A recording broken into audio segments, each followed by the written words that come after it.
Hello, जय Hind to everyone. क्या हालचाल, कैसे हो सब लोग? फटाफट से कमेंट कर दीजिए। मैं ऑडिबल एंड विजिबल? सबसे पहले ये बताइए।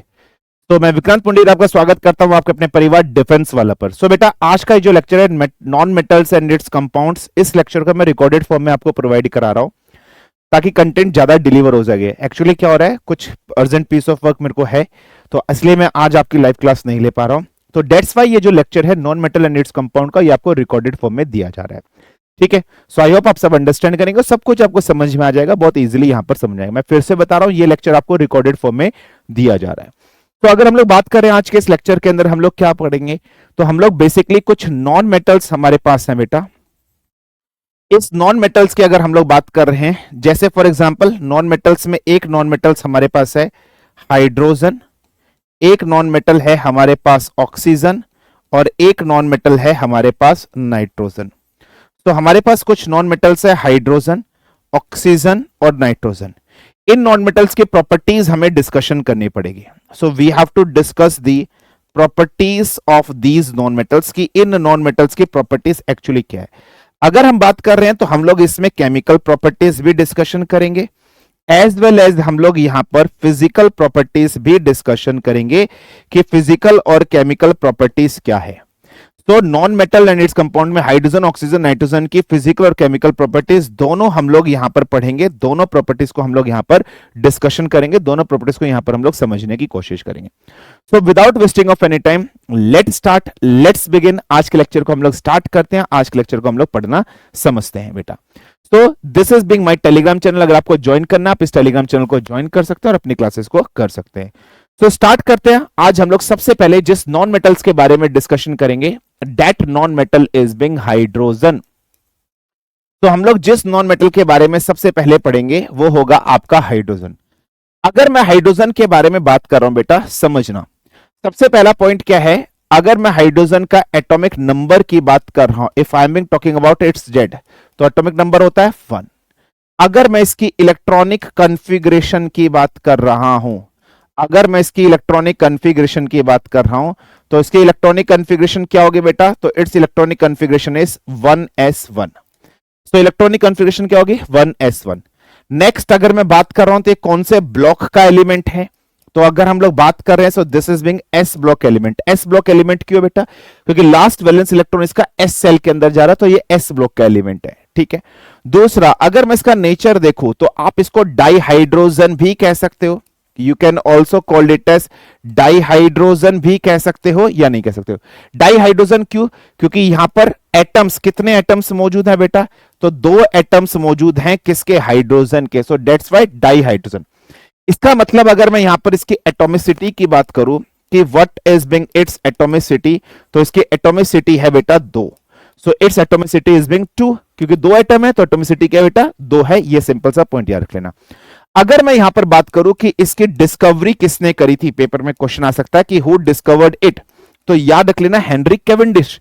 तो इसकी खोज किसने करी थी? इसकी खोज करी थी कैवेंडिश नाम के एक व्यक्ति थे, इन्होंने इसकी खोज करी थी। लेकिन अगर मैं बात करूं इसकी नेमिंग किसने करी थी, हु नेम्ड इट, नेमिंग किसने दी थी इसको? सो नेमिंग की थी बेटा लेवोजियर। ठीक है, लेवोजियर नाम का एक व्यक्ति था, एक वैज्ञानिक था, लेवोजियर नाम के व्यक्ति ने इसकी नेमिंग करी थी, उसकी खोज करी थी कैवेंडिश नाम के व्यक्ति ने।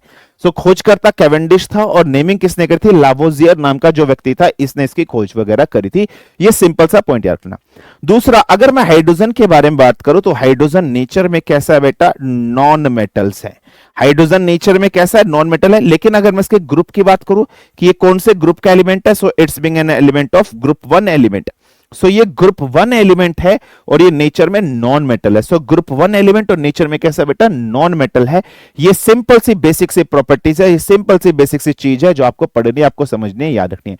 सो atomic number Z equal to 1 है, इलेक्ट्रॉनिक कॉन्फ़िगरेशन 1s1 है, ब्लॉक एस ब्लॉक का एलिमेंट है, डाइहाइड्रोजन या एटोमिसिटी 2 है। डिस्कवरी की बात करें तो कैवेंडिश ने इसकी डिस्कवरी करी थी। नेमिंग की बात करें तो लेवोजियर ने इसकी नेमिंग करी थी। नॉन मेटल से नेचर में उसका ग्रुप की बात करते हैं, सो ग्रुप 1 का ये क्या? सिंपल सा एलिमेंट है। So this is general properties about, यहां पर आपको याद रख लेनी है, समझनी है। अब और प्रॉपर्टीज अगर हम लोग समझते हैं हाइड्रोजन के बारे में, वो क्या है? आइसोटॉप से रिलेटेड है ना। अगर हम लोग बात करते हैं, next we will talk about the isotopes of hydrogen. तो अब हम लोग समझते हैं आइसोटॉप्स ऑफ हाइड्रोजन। हाइड्रोजन के आइसोटोप्स कौन कौन से हमारे पास एग्जिस्ट करते हैं? सो एक है 1H1, another is 1H2, another one is 1H3। अगर मैं 1H1 की बात करता हूं तो हम इसको क्या बोलते हैं? प्रोट्रियम, है ना, प्रोट्रियम हम लोग बोलते हैं इसको। इसको हम लोग क्या बोलते हैं? ड्यूटेरियम बोलते हैं, ड्यूटेरियम हम लोग बोलते हैं। और इसको हम लोग क्या बोलते हैं? ट्रिटियम बोलते हैं। So what we will call it as tritium, हम लोग इसको सिंपली बोलते हैं। सो प्रोट्रियम, ड्यूटेरियम और ट्रिटियम हम लोग बोलते हैं। 1H1, 1H2, 1H3 सिंपल बोलते हैं। एटॉमिक नंबर सबका 111 है, एटॉमिक मास इसका 1, 2 इसका 3 है, ये आप याद रख लेना।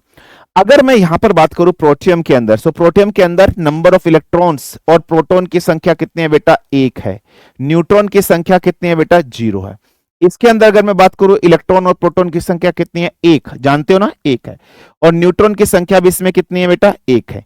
इसके अंदर अगर मैं बात करूं इलेक्ट्रॉन और प्रोटॉन की संख्या कितनी है? 1 है। और न्यूट्रॉन की संख्या कितनी है? 2। आइसोटोप्स क्या होता है? Element having same atomic number but different mass number. Atomic number सबका सेम है, मास नंबर सबका डिफरेंट है। हाँ जी सर, बिल्कुल सही है, बिल्कुल क्लियर है। अब एक चीज समझना, हम लोगों ने समझा था कि कोई भी एलिमेंट स्टेबल कब होता है? When an element is being stable. अगर हम किसी भी एलिमेंट की स्टेबिलिटी की बात करते हैं, अगर न्यूट्रॉन और प्रोटॉन की रेशियो एक्जैक्टली इक्वल टू 1 आती है या 1 से थोड़ी सी कम आती है तो एलिमेंट स्टेबल होता है। लेकिन अगर 1 से ज्यादा आ जाती है न्यूट्रॉन प्रोटॉन की रेशियो तो वो एलिमेंट कैसा होता है? रेडियोएक्टिव सब्सटेंस शो करता है। और जब भी कोई एलिमेंट रेडियोएक्टिव सब्सटेंस होता है तो उसका न्यूक्लियस कैसा हो जाता है बेटा? याद रखना, जब भी कोई एलिमेंट आपका अनस्टेबल हो जाएगा तो whenever an element just become an unstable तो उसका जो न्यूक्लियस होता है वो रेडियोएक्टिवली बिहेव करता है। और अगर उसका न्यूक्लियस रेडियोएक्टिवली बिहेव करेगा तो इसका मतलब उसके न्यूक्लियस के अंदर कुछ एनर्जी स्टोर्ड हो जाती है, उसके न्यूक्लियस के अंदर कुछ ना कुछ एनर्जी इकट्ठी हो जाती है। अब वो एलिमेंट कोशिश करेगा अनस्टेबल से स्टेबल की ओर जाने की। Now that element will try to goes from unstable to the stable. और जब वो एलिमेंट अनस्टेबल से स्टेबल की तरफ भागने की कोशिश करेगा तो वो अपनी कुछ एनर्जी डिसिपेट कर देगा, वो अपनी एनर्जी कुछ लूज कर देगा, कुछ अपनी एनर्जी रिलीज कर देगा, बाहर निकाल देगा। इसी प्रोसेस को हम लोग कहते हैं रेडियो एक्टिविटी। और जब किसी एलिमेंट का न्यूक्लियस अनस्टेबल हो जाता है तो न्यूक्लियस का अनस्टेबल का होने का मतलब बेटा याद रखना क्या होता है? न्यूट्रॉन अपॉन प्रोटॉन की रेशियो ग्रेटर देन 1 हो जाती है। और अगर एक बार न्यूट्रॉन और प्रोटॉन की रेशियो ग्रेटर देन 1 हो जाएगी तो उस एलिमेंट का न्यूक्लियस अनस्टेबल हो जाएगा। उस एलिमेंट का न्यूक्लियस कैसा हो जाएगा बेटा? अनस्टेबल हो जाएगा। और न्यूक्लियस जहां कहीं पर भी अनस्टेबल हुआ तो इसका मतलब वो एलिमेंट अपनी रेडियोएक्टिविटी प्रॉपर्टीज को शो करना शुरू कर देगा। और रेडियोएक्टिविटी जब प्रॉपर्टी शो करेगा तो वो अनस्टेबिलिटी से स्टेबल की तरफ भागने की कोशिश करेगा। और जब अनस्टेबल से स्टेबल की तरफ भागने की कोशिश करेगा तो अपने अंदर जो हार्मफुल रेज है उनको बाहर निकालेगा। और ये जो हार्मफुल रेज है ये निकलेगी अल्फा फॉर्म, बीटा फॉर्म और गामा फॉर्म के रूप में। So alpha decay, beta decay और गामा डीके के फॉर्म में रेज बाहर निकलेगी, जिसको हम लोग रेडियोएक्टिविटी डीके कहते हैं। ये हम लोग पढ़ेंगे आगे वाले चैप्टर के अंदर। तो हमें यह देखना है कि इन तीनों आइसोटोप्स में से कौन सा ऐसा आइसोटोप्स है हाइड्रोजन का जो अनस्टेबल है, जो रेडियोएक्टिविटी वाली प्रॉपर्टीज को शो करता है। So let's see, let's understand this concept. So अगर मैं 1H1 की बात कर रहा हूं तो यहां पर न्यूट्रॉन अपन प्रोटॉन की रेशियो की अगर हम लोग बात करते हैं ये अप्रोक्सीमेटली 0 है तो क्या अनस्टेबल है? नहीं है। अगर 0 से 1 से ज्यादा होती है तब होती है, ठीक है, अनस्टेबल। तो यहां पर अगर हम लोग न्यूट्रॉन अपन प्रोटॉन की रेशियो की बात करें बेटा तो न्यूट्रॉन कितना है बेटा? 1, प्रोटॉन 1, तो ये रेशियो एक्जैक्टली 1 है। ये है? नहीं है।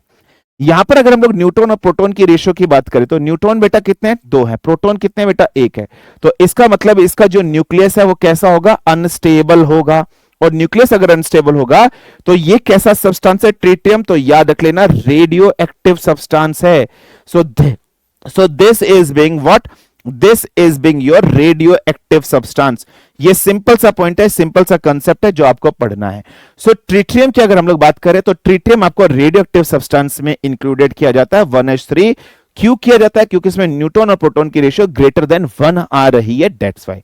अच्छा, कभी आप लोगों ने एक चीज और सुनी होगी, heavy water. What is being heavy water? आप लोगों ने सुना होगा। सर अब ये हैवी वाटर क्या होता है जिसकी हम लोग बात कर रहे हैं? या इस अगर हम हैवी वाटर की बात कर रहे हैं तो इस हैवी वाटर को ड्यूटेरियम ऑक्साइड भी हम लोग कहते हैं। We can also call it as deuterium oxide. यार ये हैवी वाटर या ड्यूटेरियम ऑक्साइड क्या होता है? इसका फॉर्मूला क्या होता है? तो इसका जनरल फॉर्मूला होता है D2O। So what is being the general formula for the deuterium oxide या फिर heavy water? So the general formula for the deuterium oxide या हैवी वाटर इज D2O। ये जो ड्यूटेरियम ऑक्साइड होता है बेटा, ये कुछ न्यूक्लियर रिएक्टर्स होते हैं, जैसे उसमें फ्यूल का इस्तेमाल किया जाता है, जैसे यूरेनियम का फ्यूल का इस्तेमाल किया जाता है, तो ऐसे ही न्यूक्लियर रिएक्टर्स होते हैं, डिफरेंट यूनिट्स होती है। एक यूनिट होती है बेटा pressurised heavy water reactor. Pressurised heavy water reactor अभी तो चलता नहीं है। पीएचडब्ल्यूआर की फुल फॉर्म क्या है बेटा? Pressurised heavy water reactor. इसके अंदर ये जो D2O है, इसके अंदर ये जो D2O है एज अ फ्यूल यूज किया जाता है, लेकिन अब ये बंद हो चुके हैं। अभी क्या था, जो अपने अब्दुल कलाम साहब थे, तो अब्दुल कलाम साहब क्या कर रहे थे, एक रिएक्टर पर काम कर रहे थे। इंडिया में वैसे यूरेनियम बहुत कम मात्रा में, या तो यूरेनियम हम कजाकिस्तान, कनाडा वगैरह या ऑस्ट्रेलिया वगैरह, रशिया वगैरह इधर से कहीं ना कहीं सब मंगवाते हैं। यूरेनियम वैसे इंडिया में मिलता है, जादूगोड़ा माइंस जो है वहां पर मिलता है, लेकिन इतनी डेफिशिएंसी इतनी मात्रा में नहीं है। लेकिन इंडिया के अंदर एक रेडियोएक्टिव सब्सटेंस मिलता है, आपने ज्योग्राफी में पढ़ा होगा, थोरियम, मोनोजाइट सैंड में से मिलता है। केरला में जो मोनोजाइट सैंड्स होते हैं उसमें थोरियम मिलता है। तो जो अपने कलाम साहब थे, कलाम साहब एक ऐसा रिएक्टर बना रहे थे जिसमें थोरियम का इस्तेमाल करके फ्यूल के रूप में काम किया जाता और हम लोग एनर्जी एफिशिएंट होते, बहुत एनर्जी प्रोड्यूस कर सकते। उनकी डेथ के पीछे एक रीजन ये भी कहा जाता है कि शायद उनको मरवाया गया है या उनकी डेथ करवाई गई है अमेरिकन वगैरह के द्वारा। कितना सच है इसमें ये नहीं पता, लेकिन India still working upon the one of the reactor जिसमें थोरियम का फ्यूल का इस्तेमाल किया जाएगा। बट ये जो ड्यूटेरियम ऑक्साइड, इसको हैवी वाटर कहते हैं बेटा, जिसका फॉर्मूला D2O होता है, इसका इस्तेमाल प्रेशराइज्ड हैवी वाटर रिएक्टर के अंदर किया जाता था लाइक अ फ्यूल। तो ये बेसिक चीज मैंने अभी आपको हाइड्रोजन के बारे में बताई है। हाइड्रोजन का atomic number 1, electronic configuration 1s1, s block का एलिमेंट है। डाई हाइड्रोजन भी आप इसको कह सकते हो। एटम्स इसके अंदर 2 है, तो इसकी एटॉमिसिटी कितनी होगी बेटा? 2 होगी। इसकी डिस्कवरी, इसकी खोज किसने करी थी? कैवेंडिश ने करी थी। इसके नेमिंग की अगर बात करते तो लेवोजियन ने करी थी। ये एक नॉन मेटल्स है और ये ग्रुप 1 का एलिमेंट है। सिंपल सी प्रॉपर्टीज आपको याद रखनी है। आइसोटॉप्स ऑफ हाइड्रोजन की बात करें, 3 आइसोटॉप्स है, 1h1, 1s2, 1s3। 1h1 की बात करते हैं तो प्रोट्रियम कहा जाता है, इसको ड्यूटेरियम कहा जाता है, इसको ट्रिटियम कहा जाता है। अगर हम लोग इसमें देखना चाहते हैं कौन सा स्टेबल है, तो न्यूट्रॉन और प्रोटॉन की रेशियो का आप देख लीजिए। या न्यूट्रॉन और प्रोटॉन की रेशियो 0 आती है, या न्यूट्रॉन प्रोटॉन की रेशियो 1 आती है, या न्यूट्रॉन और प्रोटॉन की रेशियो की अगर हम लोग बात करते हैं तो यहां पर 2 आती है। तो अनस्टेबल कौन सा है? Tritium is being your unstable. तो ये रेडियोएक्टिव सब्सटेंस की तरह काम करता है। ये जो आपका है, इसको ड्यूटेरियम ऑक्साइड कहते हैं, D2O कहते हैं। इसका इस्तेमाल किस रिएक्टर में किया था? प्रेशराइज्ड हैवी वाटर रिएक्टर के अंदर। इतनी बेसिक चीज मैंने अभी आपको बताई है, किसके बारे में? हाइड्रोजन के बारे में बताइए। आई होप यहां तक इतनी बेसिक चीज क्लियर हो चुकी होगी सभी बच्चों को। अब अपन आगे बढ़ते हैं और अब अपन आगे डिस्कशन करते हैं मेथड ऑफ प्रिपरेशन, कि भाई हम लोग हाइड्रोजन को बनाएंगे कैसे। So now we will discuss the method of preparation. So अब हम लोग पढ़ेंगे method of preparation of hydrogen, कि हाइड्रोजन का मेथड ऑफ प्रिपरेशन कैसे किया जाता है। काफी इंपॉर्टेंट है। आप लोगों ने अगर metals and non metal chapter पढ़ लिया तो वहीं से बहुत सारी रिएक्शन है जिसमें आप बता सकते हो। सबसे पहला, अगर मेरे पास कोई मेटल है, इस मेटल का रिएक्शन अगर बेटा मैं किसी भी एसिड के साथ करा दूं तो आपको पता है क्या बनता है? मेटल के सॉल्ट्स बनते हैं और प्लस एक गैस लिबरेट होती है, हाइड्रोजन गैस। और ये जो हाइड्रोजन गैस लिबरेट होती है, किसके साथ लिबरेट होती है बेटा? पॉप साउंड कर कर बाहर निकलती है। तो this hydrogen gas is being liberated by living the pop sound. तो पॉप साउंड करके ये बाहर निकलती है हाइड्रोजन गैस।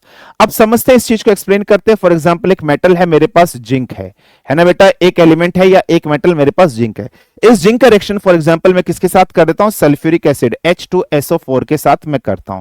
तो आप सब जानते हो zinc is more reactive than hydrogen, so zinc will displace the hydrogen and get attached to the sulphate, मतलब डिस्प्लेसमेंट रिएक्शन। तो यहां क्या बन जाएगा मेरे बच्चे? तो जिंक सल्फेट बन जाएगा और प्लस यहां पर एक गैस निकल जाएगी, that is being your hydrogen gas.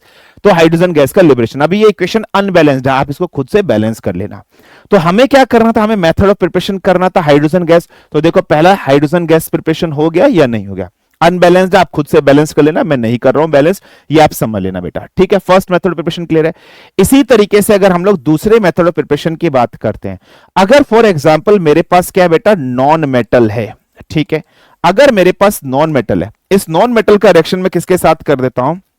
या आप ऐसे समझ लेना, मतलब मेटल ही ले लेता हूं, या आप ऐसे समझ लेना, मेरे पास कोई भी एक मेटल है, इस मेटल का रिएक्शन बेटा मैं किसके साथ कराता हूं? बेस के साथ कराता हूं।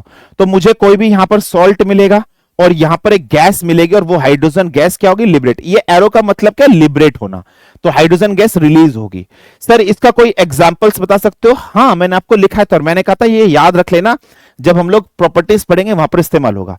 मेटल में फॉर एग्जांपल आप सोडियम ले लीजिए, मेटल में फॉर एग्जांपल आप क्या ले लीजिए बेटा? जिंक ले लीजिए, सोडियम ले लीजिए, कुछ भी आप लीजिए। फॉर एग्जांपल चलो मैं जिंक ले लेता हूं। मेटल में आप जिंक ले लीजिए, बेस में आप ले लीजिए सोडियम हाइड्रोक्साइड NaOH, बेस है। तो क्या बनेगा? सोडियम जिंकेट, यस और नो?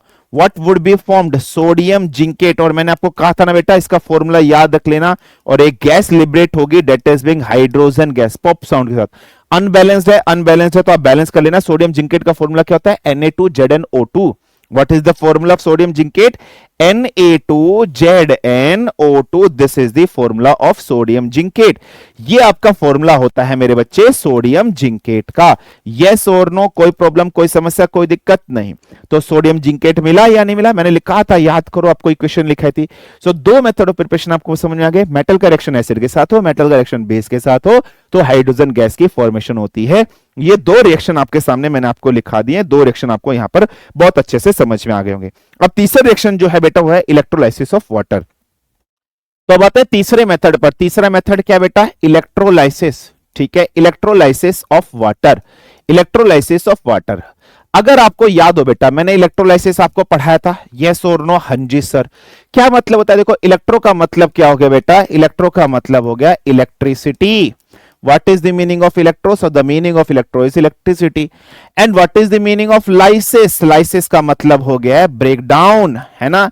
lysis का मतलब हो गया है breakdown या फिर decomposition, या फिर decomposition, या फिर तोड़ना या फिर फोड़ना, ये इसका मतलब हो गया है decomposition। So इलेक्ट्रिसिटी की मदद से ब्रेकडाउन करना या decomposition करना या तोड़ना, इस चीज को इलेक्ट्रोलाइसिस कहा जाता है। इलेक्ट्रोलाइसिस मैंने आपको बताया था ना बेटा, अभी नॉन मेटल एलिमेंट्स कंपाउंड में पढ़ा था हम लोगों ने, जहां पर हाईली रिएक्टिव एलिमेंट्स होते हैं, उसमें एक्सट्रैक्शन कैसे किया था, इलेक्ट्रोलाइसिस से किया जाता है। सो इसमें अगर फॉर एग्जांपल H2O है मेरे पास, इसका इलेक्ट्रोलाइसिस किया तो ये H2 प्लस O2 में कन्वर्ट हो जाएगा। यहाँ H2 है तो यहां पर 2 लगा देंगे, 2 2 4 आ जाएगा, तो यहां भी 2 आ जाएगा, तो यहां पर क्या लगा देंगे हम लोग, ठीक है, 2 ऑक्सीजन, तो 2 ऑक्सीजन यहां पर आ गया। सो इस तरीके से आप सिंपल कर सकते हो, इलेक्ट्रोलाइसिस वगैरह आप कर सकते हो, जो मैंने आपको बताया था। सो इलेक्ट्रोलाइसिस आपको समझ में आ गया, यस सर। यह है मेथड नंबर 3। सो मेथड नंबर 3 क्या है, इलेक्ट्रोलाइसिस ऑफ वाटर। सिंपल सा है, पानी को तोड़ देना, करंट वगैरह इसमें से पास कर देना। ये now coming to the fourth method, जो हम लोग को पढ़ना है, डिस्कशन करना है इसके अंदर। सो इलेक्ट्रोलाइसिस आपको सबको समझ में आ गया। फोर्थ मेथड अब हम लोग डिस्कशन कर लेते हैं, फोर्थ मेथड हम लोग पढ़ने की कोशिश करते हैं। सो फोर्थ मेथड क्या है, अगर मेटल का रिएक्शन बेटा वाटर के साथ करा दे, तो मेटल का रिएक्शन जब हम वाटर के साथ करा देंगे तो सॉल्ट्स बनेगा, बेस बनेगा, और एक गैस आपकी निकलेगी, हाइड्रोजन गैस। तो now coming to the fourth method. तो फोर्थ मेथड क्या है बेटा, अगर मैं मेटल का रिएक्शन किसके साथ करा दूं बेटा, वाटर के साथ करा दूं, तो क्या पॉसिबिलिटी होगी, चलो अपन देखते हैं। हम सब एक मेटल लेते हैं बेटा सोडियम। सोडियम का रिएक्शन वाटर के साथ अगर मैंने करा दिया तो क्या बनेगा, सोडियम हाइड्रोक्साइड बनेगा या नहीं बनेगा, NaOH बनेगा, और एक गैस और लिबरेट हो सकती है, हाइड्रोजन गैस लिबरेट हो सकती है। तो बेस बन रहा है या नहीं बन रहा है, ये तो आप पढ़ चुके बेटा। तो जनरली क्या हो रहा है, सोडियम हाइड्रोक्साइड या बेस वगैरह कुछ हाइड्रोजन गैस निकल सकती है। सो मेटल का रिएक्शन जब वाटर के साथ कराओगे तब भी ये पॉसिबिलिटी रिएक्शंस आपकी हो सकती है। तो हाइड्रोजन गैस का क्या होगा बेटा, लिबरेशन होगा, ये समझ लेना। नेक्स्ट क्या है बेटा, एक मेथड है जिसको हम लोग कहते हैं बॉश मेथड। तो अब नेक्स्ट पॉइंट क्या है बेटा, फिफ्थ पॉइंट जिससे हम लोग प्रोडक्शन कर सकते हैं, that is being the Bosch method. अब सर ये बॉश मेथड क्या होता है, बॉश मेथड समझना, आपके पास कोक होती है। सर कोक का मतलब क्या है, कोक का मतलब carbon compounds. What is the meaning of Coke, Coke का मतलब क्या है बेटा, कार्बन कंपाउंड्स की अगर हम लोग बात कर रहे हैं, वो कंपाउंड्स जिसके अंदर कार्बन मौजूद होता है उसको हम लोग जनरली क्या कहते हैं, बेसिकली कोक कहते हैं। तो कोक का रिएक्शन अगर वाटर के साथ हमने करा दिया है, सो कोक का रिएक्शन किसके साथ कराओगे बेटा, वाटर के साथ कराओगे, H2O के साथ कराओगे, तो आपको एक गैस मिलेगी, कार्बन मोनोऑक्साइड और हाइड्रोजन गैस लिबरेट होगी। अब ये जो दोनों कंबाइंडली गैस जो आपको लिबरेट हो रही है बेटा, इस गैस को हम लोग क्या कहते हैं बेटा, syn gas. What you will called it S, you will called it S syn gas, synthetic gas, या फिर आप इसको क्या बोलोगे, प्रोड्यूसर गैस की कैटेगरी में डाल सकते हो। सॉरी, प्रोड्यूसर गैस नहीं, वाटर गैस की कैटेगरी में। या तो आप इसको सिन गैस बोलोगे, या फिर what you will called it S, you will called it S water gas. ये क्या है आपकी वाटर गैस। सो पेपर में कई बार क्वेश्चन आता है, वाटर गैस क्या होती है, कार्बन मोनोऑक्साइड और हाइड्रोजन का कॉम्बिनेशन। ठीक है, सिन गैस क्या होते हैं, ये सिन का मतलब सिंथेटिक गैस है, समझो। सो कॉक मतलब कोई भी कार्बन कंपाउंड, जैसे चारकोल वगैरह, इसका अगर वाटर के साथ रिएक्शन करा सकते हो, तो कॉक जिसमें कार्बन कंपाउंड्स मौजूद होते हैं, तो उससे कराओगे तो कार्बन मोनोऑक्साइड और हाइड्रोजन गैस प्रोड्यूस्ड होगी। ये आपको याद रखना है, this is your syn gas या फिर वाटर गैस का कंसेप्ट, जो आपको समझना है, जो आपको अंडरस्टैंड करना है। So I hope clear. So these are basic 6 methods by which you can prepare the hydrogen gas. कौन कौन से, मेटल का रिएक्शन एसिड के साथ करोगे, मेटल का सॉल्ट और हाइड्रोजन गैस। नॉन मेटल का रिएक्शन बेस के साथ करोगे, सॉल्ट्स वगैरह बनेंगे और हाइड्रोजन गैस। तीसरा मेथड क्या है, इलेक्ट्रोलाइसिस ऑफ वाटर है। चौथा रिएक्शन क्या है, मेटल का रिएक्शन वाटर के साथ करोगे, हाइड्रोजन गैस। पांचवा मेथड क्या है बेटा, बॉश मेथड है, जिससे आप प्रोडक्शन करोगे। तो आई होप ये पांचों के पांचों मेथड्स आपको यहां पर समझ में आ गए होंगे, बिल्कुल क्लियरली रूप से समझ में आपको अंडरस्टैंड आ गए होंगे। चलिए इतनी चीज क्लियर हो गई? Yes sir. चलिए, तो मेथड ऑफ प्रिपरेशन हो गया। Now coming to the third topic जो अब हम लोग डिस्कशन करेंगे, that is physical properties. That is what बेटा? Physical properties. अब हम लोग डिस्कशन करेंगे किसकी फिजिकल प्रॉपर्टीज को डिस्कशन करेंगे? हाइड्रोजन की फिजिकल प्रॉपर्टीज को हम लोग डिस्कशन करेंगे। चलिए, हाइड्रोजन की फिजिकल प्रॉपर्टीज को डिस्कशन करते हैं। सबसे पहला पॉइंट क्या है? जब भी हाइड्रोजन लिटमस पेपर के साथ काम करेगा, whenever the hydrogen work with the litmus paper, तो लिटमस पेपर के साथ हाइड्रोजन क्या शो करेगा बेटा? No change. तो it will simply show the no change. ये कोई भी परिवर्तन, कोई भी चेंज नहीं करेगा। So it will show no change. तो फर्स्ट प्रॉपर्टी क्या है? हाइड्रोजन लिटमस पेपर के साथ कोई भी चेंज नहीं शो करता। मतलब जैसे लिटमस पेपर हम लोग पढ़ेंगे, क्या होता है बेटा? दो टाइप के लिटमस पेपर है, बहुत सारे होते हैं। Blue litmus paper, red litmus paper. जैसे आप जानते हो कि एसिड या बेस में कुछ ना कुछ होगा, ब्लू रेड में कन्वर्ट हो जा रहा है या रेड ब्लू में कन्वर्ट हो रहा है। तो उसको देखकर आप पहचान पाते हो कि यार ये गिवन सैंपल एसिड है या बेस है। उससे आप पहचान पाते हो, आइडिया लगा पाते हो, नहीं लगा पाते हो? हाँ जी।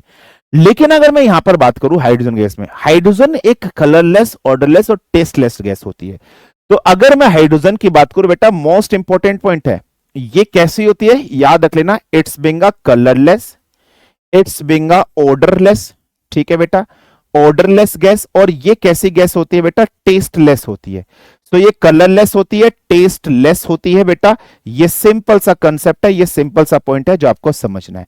इसका कोई भी रंग नहीं होता बेटा, कोई भी कलर नहीं है, कोई भी खुशबू नहीं है इसकी, कोई भी इसका स्वाद नहीं है। खुशबू नहीं है, स्वाद नहीं है, कलर नहीं है। किसका? फिजिकल प्रॉपर्टीज ऑफ हाइड्रोजन में बात करते हैं। Colourless, odourless, tasteless gas, that why ये लिटमस पेपर के साथ कोई भी चेंज शो नहीं करती है। सिंपल सा पॉइंट आपको याद रख लेना। ठीक है, नेक्स्ट, अगर मैं हाइड्रोजन की बात कर रहा हूं तो हाइड्रोजन क्या है? वाटर सोलुबल है। हाइड्रोजन क्या है? वाटर सोलुबल है या नहीं है? यस, जनरली अगर हम लोग बात करें पानी में सोलुबल है। पानी बना किससे? हाइड्रोजन प्लस ऑक्सीजन से। अगर हम लोग हाइड्रोजन वाटर सोलुबल है, ये किस वजह से होता है? Due to its non polar nature. ये किस वजह से होता है बेटा? Due to its non polar nature. ये इसके नॉन पोलर नेचर की वजह से होता है। So why it's being happening out? So it's being happening out because of its non polar nature. अब नेचर हम लोग बात करें बेटा, दो टाइप के होंगे, एक पोलर और एक नॉन पोलर। सर ये पोलर नॉन पोलर क्या होता है? मैं पढ़ाऊंगा। सब कब पढ़ाओगे? जब मैं आपको केमिकल बॉन्डिंग वाला चैप्टर पढ़ाऊंगा। When I will teach you the chemical bonding वाला चैप्टर, तब मैं आपको बताऊंगा कि पोलर क्या होता है, नॉन पोलर बॉन्ड क्या होता है, what are polar bonds and what are non polar. अभी फिलहाल बस लिख लो कि नॉन पोलर बॉन्ड की वजह से कुछ इस तरीके से चीजें यहां पर एग्जिस्ट करती हैं। ये सिंपल से प्रॉपर्टीज आपको याद रखनी है। नेक्स्ट, अगर हम लोग बात कर रहे हैं, ये डायटोमिक होते हैं या फिर ये नेचर में कैसे बेटा? डायटोमिक गैस है ना, डायटोमिक है। अच्छा, क्या ये फ्लेमेबल गैस भी हाइड्रोजन में होती है? हाँ, फ्लेम कर सकती है। यस, तो लिख लेना फ्लेमेबल गैस भी की कैटेगरी में ये आप इंक्लूड कर सकते हो। So these are general physical properties जो आप याद रखोगे। तो लिटमस पेपर के साथ no change, colourless, odourless, tasteless gas है, वाटर सोलुबल गैस है because of its non polar nature की वजह से, डायटोमिक गैस होती है। ठीक है बेटा, बिल्कुल डाई एटोमिक, ये स्पेलिंग सही कर लेना, डाई ATOMIC। ठीक है, डाई एटोमिक गैस होती है। यस, फ्लेमेबल है नेचर के अंदर। Yes, it's being a flammable in nature. Yes, it's being a flammable in nature. So these are 1 2 3 and 4 points जो आपको अंडरस्टूड रखने हैं, जो आपको 4 पॉइंट समझने हैं और अपने पास रखने हैं, अपना आपको समझना है, अंडरस्टैंड करना है। आई होप यहां तक चीजें बिल्कुल सटीक रूप से, बढ़िया रूप से आपको समझ में आ गई होगी। डन है बेटा फिजिकल प्रॉपर्टीज? कोई प्रॉब्लम, कोई समस्या, कोई दिक्कत यहां तक फटाफट से मुझे बता दीजिए। डन है, चलिए। Now coming to the fourth properties जो हम लोग पढ़ने वाले हैं। तो फोर्थ प्रॉपर्टीज किससे रिलेटेड है बेटा? केमिकल प्रॉपर्टी से रिलेटेड है। फोर्थ किससे रिलेटेड है? केमिकल प्रॉपर्टी से रिलेटेड है। फिजिकल प्रॉपर्टी पढ़ ली, अब हम केमिकल प्रॉपर्टी ऑफ हाइड्रोजन पढ़ते हैं, अंडरस्टैंड करते हैं। केमिकल प्रॉपर्टी में पॉइंट नंबर 1, सबसे पहला, लिटमस पेपर के साथ कोई चेंज या नहीं? सो लिटमस पेपर के साथ बेटा कोई भी इसका चेंज नहीं होता, नो चेंज। क्यों? क्योंकि ये कलरलेस, ऑर्डरलेस और टेस्टलेस गैस है। दूसरा पॉइंट अब अगर हम लोग समझते हैं तो क्या पॉइंट है? लिटमस पेपर के साथ कोई भी चेंज नहीं, कलरलेस है, ऑर्डरलेस और टेस्टलेस है। दूसरा पॉइंट क्या बेटा, जो हमें पढ़ना है, जो हमें समझना है, जो हमें अंडरस्टैंड करना है, क्या है दूसरा पॉइंट? मैं अभी आपको समझाने की कोशिश करता हूं। अगर मेटल का रिएक्शन हाइड्रोजन के साथ मैं करा दूं, ये चीज आप पढ़ चुके हो, तो क्या बनता है बेटा? सर आप कहोगे मेटल के हाइड्राइड्स बनते हैं। यस और नो, मेटल के हाइड्राइड्स बनते हैं या नहीं बनते हैं?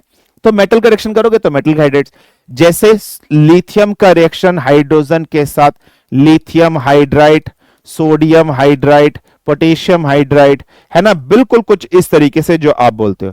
ऐसे अगर मैं बात कर रहा हूं कैल्शियम के साथ, अगर मैं रिएक्शन करा रहा हूं हाइड्रोजन का, तो आप क्या बोलोगे, CaH2 कैल्शियम हाइड्राइड बनाते हो।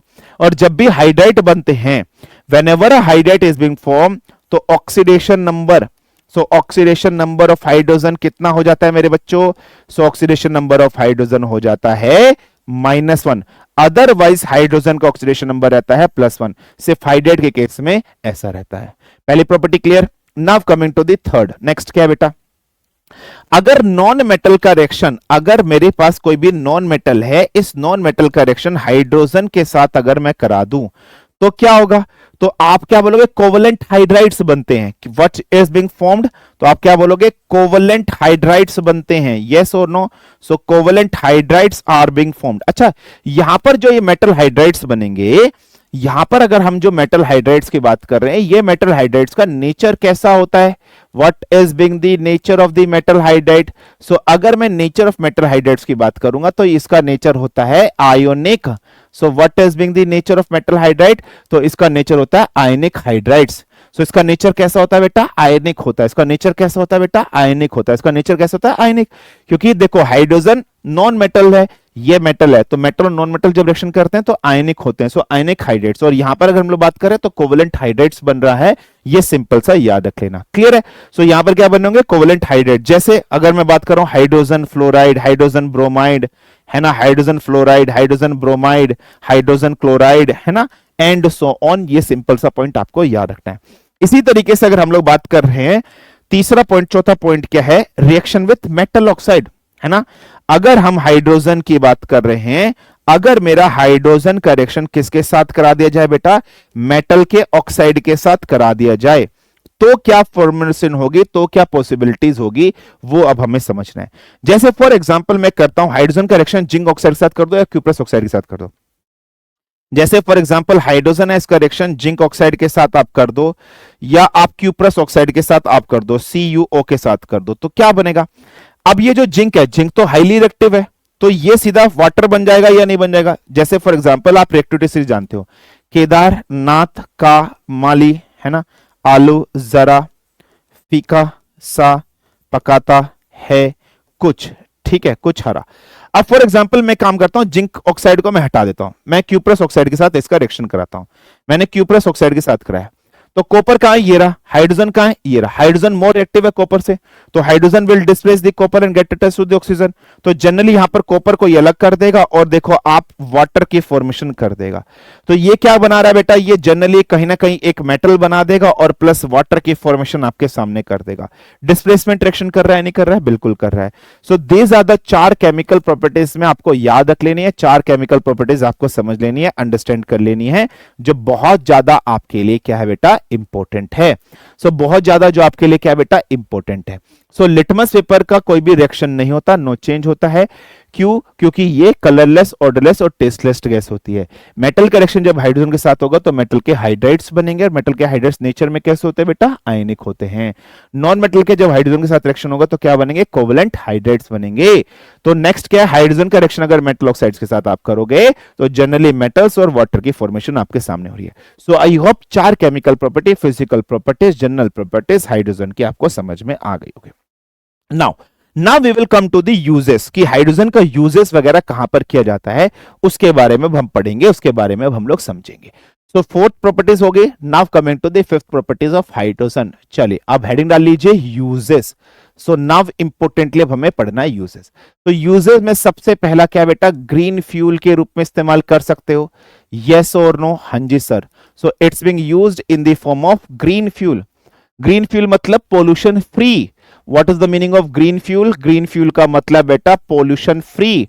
ये वो फ्यूल है जो पोल्यूशन फ्री होते हैं, जो बिल्कुल भी प्रदूषण आपके नहीं करेंगे। सो पोल्यूशन फ्री फ्यूल के रूप में, पोल्यूशन फ्री फ्यूल के रूप में इस्तेमाल किए जाएंगे। सिंपल सा कंसेप्ट है, सिंपल सी चीज है जो आपको याद रखनी है। Now coming to the second point, now coming to the second point क्या है बेटा, इसका इस्तेमाल किया जाता है हैबर्स प्रोसेस, ठीक है, इसका इस्तेमाल किया जाता है बेटा हैबर्स प्रोसेस के अंदर। अब ये हैबर्स प्रोसेस या फिर अगर हम लोग बात कर रहे हैं हैबर्स मेथड क्या है समझने की कोशिश करते हैं। What is this Haber's process, what is this Haber's method हम लोग पढ़ते हैं समझते हैं। अगर फॉर एग्जांपल नाइट्रोजन का रिएक्शन किसके साथ करा दिया जाए बेटा, हाइड्रोजन के साथ करा दिया जाए, तो हमें मिलेगा ammonia. What we will get as ammonia. तो हमें क्या मिलेगा, NH3 मिलेगा, अमोनिया मिलेगा। ठीक है, क्लियर है, क्लियर, अमोनिया मिल गया, NH3। नाइट्रोजन और हाइड्रोजन, यही जो मेथड होता है इसी मेथड को कहते हैं प्रोडक्शन ऑफ अमोनिया। NH3 जो प्रोडक्शन होता है इसको हैबर्स प्रोसेस हम लोग जनरली कहते हैं। Now coming to the third process, third process क्या है बेटा, hydrogenation. So what is this, hydrogenation. अब समझना ये हाइड्रोजिनेशन रिएक्शन में इसका इस्तेमाल किया जाता है, क्या होता है। अब अगर मैं हाइड्रोजिनेशन की बात कर रहा हूं, आप इसको समझने की कोशिश करना। देखो बेटा क्या है बेटा, हाइड्रोजिनेशन, एडिशन। तो इसमें हो क्या रहा है बेटा समझना, हाइड्रोजन का बेसिकली हम लोग यहां पर क्या कर रहे हैं, हाइड्रोजन का बेसिकली हम लोग एडिशन कर रहे हैं। अब एक चीज समझना, जब मैं आपको कार्बन कंपाउंड चैप्टर पढ़ाऊंगा वहां पर आपको चीजें आएंगी समझने के लिए। अब एक बेसिक सी प्रॉपर्टी है, बेसिक सी चीज है जो आपको समझनी है, अंडरस्टैंड आपको करनी है। अगर कार्बन और एक कार्बन के बीच में सिंगल बॉन्ड है तो आप इस कार्बन के कंपाउंड को क्या कहोगे, सैचुरेटेड हाइड्रोकार्बन कहोगे। क्या कहोगे बेटा, you will call it as saturated hydrocarbons. अगर एक कार्बन और दूसरे कार्बन के बीच में सिंगल बॉन्ड है तो you will call it as saturated hydrocarbons. अगर एक कार्बन और दूसरे कार्बन के बीच में डबल बॉन्ड है, what you will call it as, you will call it as unsaturated hydrocarbons. What you will call it as? You will call it as unsaturated hydrocarbons. अगर एक कार्बन और दूसरे कार्बन के बीच में ट्रिपल बॉन्ड है, what you will call it as? You will again call it as unsaturated hydrocarbons. है ना, याद रखना। डबल बॉन्ड होंगे तो अनसैचुरेटेड, सिंगल बॉन्ड होंगे तो सैचुरेटेड हाइड्रोकार्बन। अब हाइड्रोकार्बन्स क्या होते हैं, हाइड्रोकार्बन्स का मतलब बेटा जहां पर कार्बन और सिर्फ हाइड्रोजन ही होते हैं, जहां पर कार्बन और सिर्फ हाइड्रोजन होगा, only carbon and hydrogen is being there, is being called as hydrocarbons. जहां पर सिर्फ और सिर्फ कार्बन और हाइड्रोजन होगा, that is been called as hydrocarbon. Simple सा कंसेप्ट है, सरल सा पॉइंट है, आसान सा पॉइंट है जो आपको समझना है, जो आपको अंडरस्टैंड करना है। तो जब कभी भी डबल बॉन्ड मौजूद हो जाए कार्बन और कार्बन के बीच में, अनसैचुरेटेड हाइड्रोकार्बन, ट्रिपल बॉन्ड हो जाए अनसैचुरेटेड हाइड्रोकार्बन, सिंगल बॉन्ड हो जाए तो what you will call it as, you will call it as saturated hydrocarbon.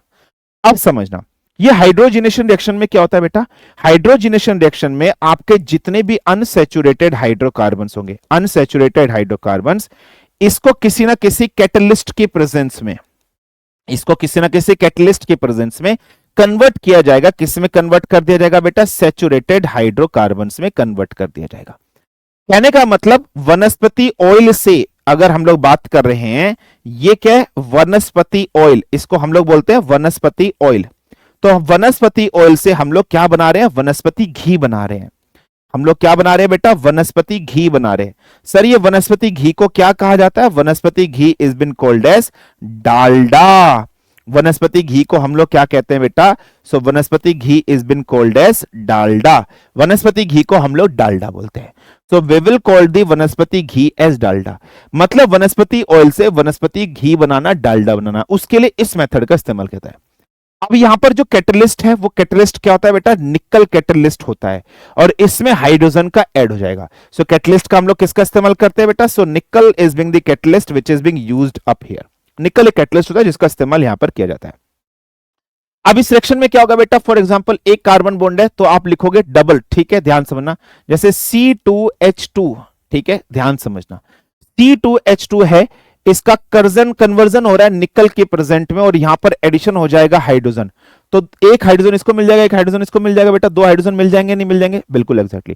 कहने का मतलब जैसे carbon bond double carbon bond है तो यहां पर एक हाइड्रोजन मौजूद है, यहां पर एक हाइड्रोजन मौजूद है, यहां पर एक हाइड्रोजन मौजूद है, एक यहां पर हाइड्रोजन, सो सॉरी C2H4 लिखना, ठीक है, C2H4। तो यहां क्या लिखोगे, C2H4।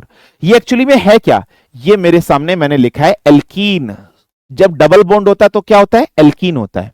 जब ट्रिपल बॉन्ड होता है एल्काइन होता है और जब सिंगल बॉन्ड होता है एल्केन होता है। हम सब जानते हैं alkane, alkene, alkyne, alkane, alkene, alkyne, generally formula ऐसे होगा। अगर मैं बात कर रहा हूं फैमिलीज होती हैं, जैसे एल्केन फैमिली है ना, एल्केन फैमिली, तो जनरल फॉर्मूला क्या होता है बेटा, CnH2n+2 है ना।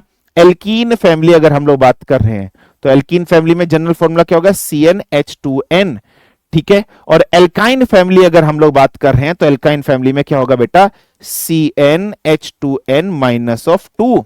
समझ रहे हो? क्लियर है? बिल्कुल ध्यान समझना। फाइन है। तो इस तरीके से आप लोग डालते हो, ठीक है, एल्केन एल्कीन एल्काइन फैमिलीज, ठीक है। तो सिंगल बॉन्ड के लिए ये सिंगल बॉन्ड के लिए है, ये डबल बॉन्ड के लिए है, ये ट्रिपल बॉन्ड के लिए है, ठीक है। अगर हम जानते हैं, अगर n की वैल्यू मिथ है ना, meth, eth, prop, but, pent, hex, hept, oct, non, dec, ठीक है।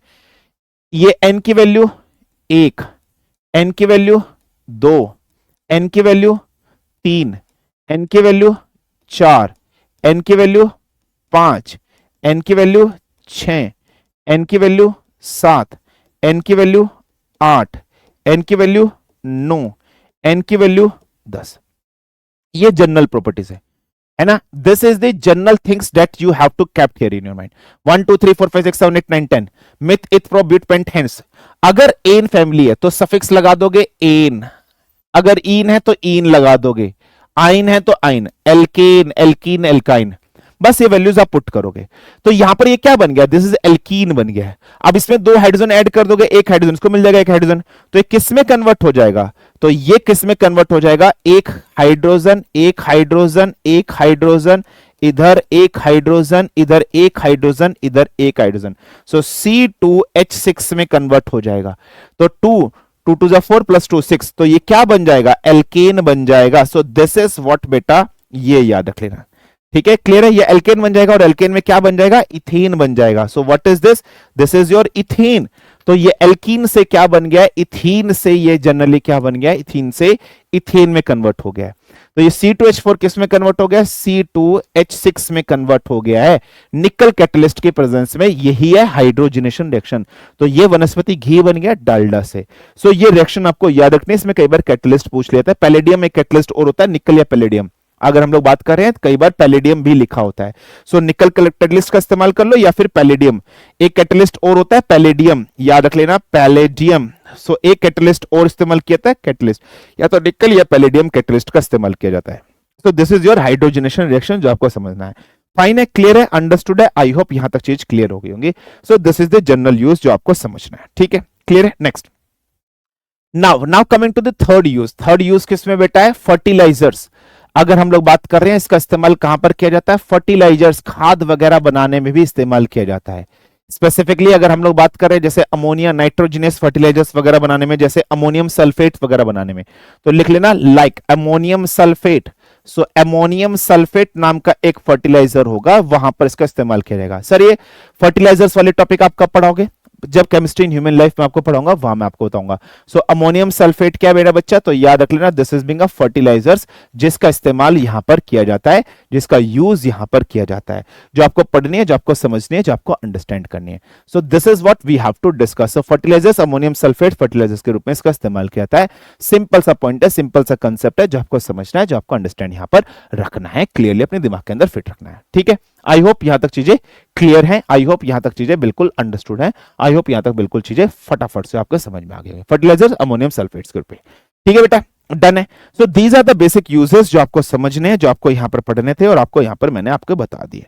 तो आई होप यहां तक चीजें क्लियर है। सो हाइड्रोजन से रिलेटेड जितने भी physical properties, chemical properties, general properties, uses वगैरह जो सब आते थे वो मैंने आपको सब यहां पर बता दिया। कोई प्रॉब्लम, कोई समस्या, कोई दिक्कत किसी को हो तो फटाफट से बताइए।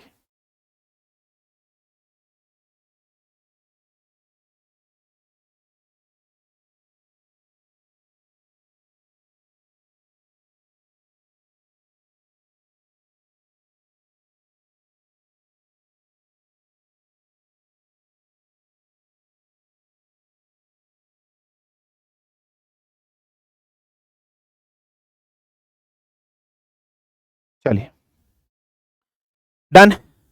नेक्स्ट, अब हम आते हैं नेक्स्ट एलिमेंट हाइड्रोजन के बाद ऑक्सीजन पर।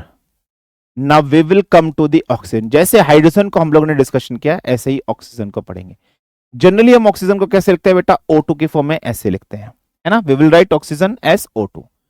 अगर मैं ऑक्सीजन के बारे में बात कर रहा हूं तो सबसे पहला एटॉमिक नंबर कितना है, तो it's atomic number Z is equal to what, 8, है ना, 8 इसका एटॉमिक नंबर। अगर मैं इसकी इलेक्ट्रॉनिक कॉन्फ़िगरेशन की बात करूं, कि सर इसकी इलेक्ट्रॉनिक कॉन्फ़िगरेशन क्या होगी? So it's electronic configuration is 1s2 2s2 2p4, yes और no? 1s2 2s2 and 2p4, है ना? अगर मैं देख रहा हूं तो एक किस ब्लॉक का एलिमेंट है? So it's being a P block element, है ना? ये पी ब्लॉक का एलिमेंट है, क्यों? क्योंकि इसके लास्ट वैलेंस इलेक्ट्रॉन किस सेल में जा रहा है? पी ब्लॉक में जा रहा है, तो that's why it's being a P block element. Now coming to the next point जो हम लोग को यहां पर डिस्कशन करना है, इसकी एटॉमिसिटी क्या है बेटा? एटॉमिसिटी की अगर हम लोग बात करते हैं तो एटॉमिसिटी 2 है। कितने एटम दिखाई दे रहे हैं? O2 में 2 एटम, सो एटॉमिसिटी क्या है? 2 है। तो आप क्या बोलोगे? डाई एटॉमिक है। ये नेचर में कैसा है बेटा? So it's being a diatomic. क्या ये नेचर में मेटल है या नॉन मेटल है? So it's being a non metal in nature. और नॉन मेटल में किस फॉर्म में एग्जिस्ट करता है? सो गैसियस फॉर्म के अंदर एग्जिस्ट करता है ना? क्लियर है? और अगर हम लोग बात कर रहे हैं अर्थ क्रस्ट के अंदर इसका कितना परसेंटेज पार्ट होता है? मैंने आपको लिखा था जब नॉन मेटल्स पढ़ रहे थे 46.6%। सो अर्थ क्रस्ट पर कितना परसेंटेज इसका पार्ट है बेटा? 46.6% है अर्थ क्रस्ट पर इसका पार्ट। अगर वहीं दूसरी ओर मैं एटमॉस्फेयर की बात कर रहा हूं बेटा, कि एटमॉस्फेयर के अंदर गैसेस के रूप में ऑलमोस्ट कितना 23 या 22% के आसपास, अप्रोक्सीमेटली 22 या 23% होता है। ठीक है, क्लियर है? ये समझ में ना। नेक्स्ट अगर हम लोग बात कर रहे हैं कि ये नेचर में, अगर मैं पूछूं कि ये नेचर में डायटोमिक है या ये नेचर में, ठीक है सॉरी, ये नेचर में डायमैग्नेटिक है, ठीक है, ये नेचर में डायमैग्नेटिक है या ये नेचर में पैरामैग्नेटिक है, पैरामैग्नेटिक है या डायमैग्नेटिक है। अब ये टॉपिक तो मैं आप लोग को फिजिक्स में पढ़ा भी चुका हूं, इफ यू रिमेंबर, डायमैग्नेटिक या पैरामैग्नेटिक, है ना? क्लियर है? वो भी मैं आपको बता चुका हूं। साथ ही साथ यहां से क्वेश्चन और आ सकता है, जैसे यूपीएससी का सीएपीएफ असिस्टेंट कमांडेंट होता है, armed central armed police forces, जैसे सीआरपीएफ बीएसएफ होते हैं बेटा, तो उसमें असिस्टेंट कमांडेंट बनते हैं। अपने आर्मी नेवी एयरफोर्स के अंदर लेफ्टिनेंट, सब लेफ्टिनेंट, है ना, फ्लाइंग ऑफिसर वगैरह ऐसे बनते हैं।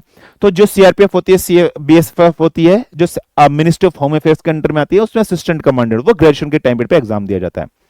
उसमें ना एक बार क्वेश्चन आया था, अभी 2024 का जो सीएपीएफ होता है उसमें क्वेश्चन आया था। उसमें क्वेश्चन क्या था बेटा? उसमें यह क्वेश्चन था कि अगर हम लोग ऑक्सीजन के बारे में बात कर रहे हैं, if you are being talking about the oxygen, तो ऑक्सीजन में कितने पेयर्ड इलेक्ट्रॉन है और कितने अनपेयर्ड इलेक्ट्रॉन है? पेपर में क्वेश्चन पूछा था कितने पेयर्ड इलेक्ट्रॉन मौजूद है, या फिर पेपर में क्वेश्चन आया था कि इसमें अनपेयर्ड इलेक्ट्रॉन है या नहीं है। तो पेयर्ड और अनपेयर्ड इलेक्ट्रॉन का कंसेप्ट वहां पर क्वेश्चन पेपर में आया था। अब यहां पर अपन समझते हैं, जब भी इस तरीके से क्वेश्चन आपको पूछा जाए पेयर्ड या अनपेयर्ड इलेक्ट्रॉन के बारे में, तो आप बस लास्ट सेल को देखना। लास्ट सेल कौन सा बेटा? पी ब्लॉक एलिमेंट है। हम सब जानते हैं पी ब्लॉक एलिमेंट में मैक्सिमम कितने इलेक्ट्रॉन आ सकते हैं बेटा? 6 इलेक्ट्रॉन आ सकते हैं। तो 6 इलेक्ट्रॉन के लिए कितने डब्बे बनते हैं बेटा? 3 डब्बे बनते हैं। अब इसके पास पी में है कितने? 4 इलेक्ट्रॉन। इन 4 इलेक्ट्रॉन को इन डब्बे में के अंदर फिल करते हैं, तो पहला इलेक्ट्रॉन, दूसरा इलेक्ट्रॉन, तीसरा इलेक्ट्रॉन, और एक चौथा इलेक्ट्रॉन और आ जाएगा, ये आ जाएगा। तो पेयर्ड ये गए, अनपेयर्ड कितने रह गए? तो ये जो दो हैं ये कैसे रह गए हैं? अनपेयर्ड रह गए हैं या नहीं रह गए? और इसके पास पेयर्ड सिर्फ कितना है बेटा? तो पेयर्ड इलेक्ट्रॉन सिर्फ इसके पास एक है ना? पेयर्ड सिर्फ एक है और अनपेयर्ड कैसे हैं? 2 हैं। अगर कहीं पर भी अनपेयर्ड रह जाते हैं, ठीक है बेटा, बिल्कुल ध्यान समझना, तो अनपेयर्ड कितने पेयर हैं बेटा इसके पास? सो 2 पेयर हैं इसके पास अनपेयर्ड के। सो अनपेयर्ड अगर 2 हैं तो इसका मतलब इसका नेचर कैसा होगा? What would B it's nature? तो याद रख लेना, पैरामैग्नेटिक होगा। ये नेचर में कैसा है बेटा? पैरामैग्नेटिक। अगर पेयर्ड इलेक्ट्रॉन हो सबके पास, पूरे पेयर्ड भर जाए, तो आप इसको कैसा बोलोगे? डायमैग्नेटिक। और अनपेयर्ड हो जाए तो पैरामैग्नेटिक बोलोगे। सो इसका मतलब ये पैरामैग्नेटिक है, डायमैग्नेटिक नहीं है। वहां पर भी हमने पढ़ा था, एक्सेप्शनल केस याद करो, 16 का याद किया था, तो इसमें 16 इलेक्ट्रॉन आपके आ रहे हैं, तो 16 में, और याद आपको याद करो, हम लोग ने पढ़ा था, वहां पर लिखा था कि पैरामैग्नेटिक आएगा, डायमैग्नेटिक नहीं आएगा। सो ये पैरामैग्नेटिक है और अनपेयर्ड इलेक्ट्रॉन है। सो इसमें अनपेयर्ड इलेक्ट्रॉन कितने बेटा? 2 पेयर इसके पास हैं, याद रख लेना। और पेयर्ड इलेक्ट्रॉन कितने बेटा? तो इसके पास एक पेयर कैसा है? पेयर्ड इलेक्ट्रॉन का है। पैरामैग्नेटिक या डायमैग्नेटिक? सो ये पैरामैग्नेटिक। अगर अनपेयर्ड इलेक्ट्रॉन ना होते तो डायमैग्नेटिक, लेकिन अनपेयर्ड इलेक्ट्रॉन है, दैट्स व्हाई ये पैरामैग्नेटिक नेचर में आएगा। क्लियर? कोई प्रॉब्लम, कोई समस्या, कोई दिक्कत यहां तक मुझे बताइए। ठीक है, अच्छा यहां पर ना अप्रोक्सीमेटली आप लिख लीजिए, 23% कंफ्यूजन करोगे तो लो, मैं एक्जैक्टली 20 से 21% लिख देता हूं। ठीक है, एग्जैक्ट ऐसे लिख देता हूं, 20 से 21, 22, 23% ऐसे लिख देता हूं। डन है बेटा? यहां तक चीज क्लियर है? डन, छापो फटाफट।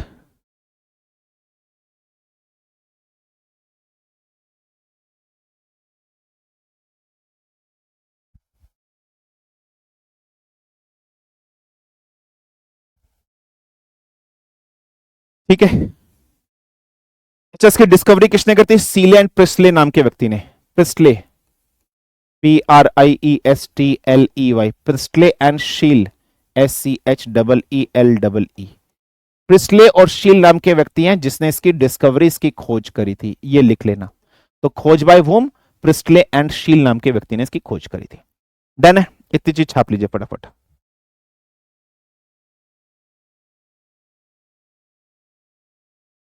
ठीक है, चलिए next. Property number 2। Property number 2 क्या बेटा? Method of preparation. Method of preparation. तो now we will discuss the method of preparation, कि आप इसका प्रिपरेशन कैसे करोगे। How will you prepare it? Method of preparation कैसे होगा, आप इसको बनाओगे कैसे, वो हम लोग पढ़ते हैं। तो मेथड ऑफ प्रिपरेशन क्या है बेटा? By heating. ठीक है, बाय हीटिंग। किसको हीटिंग करके? By heating the oxides. कोई आपके पास ऑक्साइड्स हो, पर ऑक्साइड्स आपके पास हो, ऑक्साइड्स हो, पर ऑक्साइड्स हो। ठीक है, क्लोरेट्स आपके पास हो, उसके बाद नाइट्रेट्स आपके पास हो, फाइन। उसके बाद पर मैंगनेट आपके पास हो। ठीक है, इनको अगर हीट कर दोगे तो इनको जैसे आप हीट करोगे तो हमें क्या मिल जाएगा? जनरली ऑक्सीजन मिल जाएगा। जैसे for example mercurous oxide, HgO, mercuric oxide, इसको जैसे ही हमने हीट किया, इसको जैसे ही हमने हीट किया तो हमें मिल गया मरकरी एंड ऑक्सीजन गैस, ये लिबरेट हो गई है।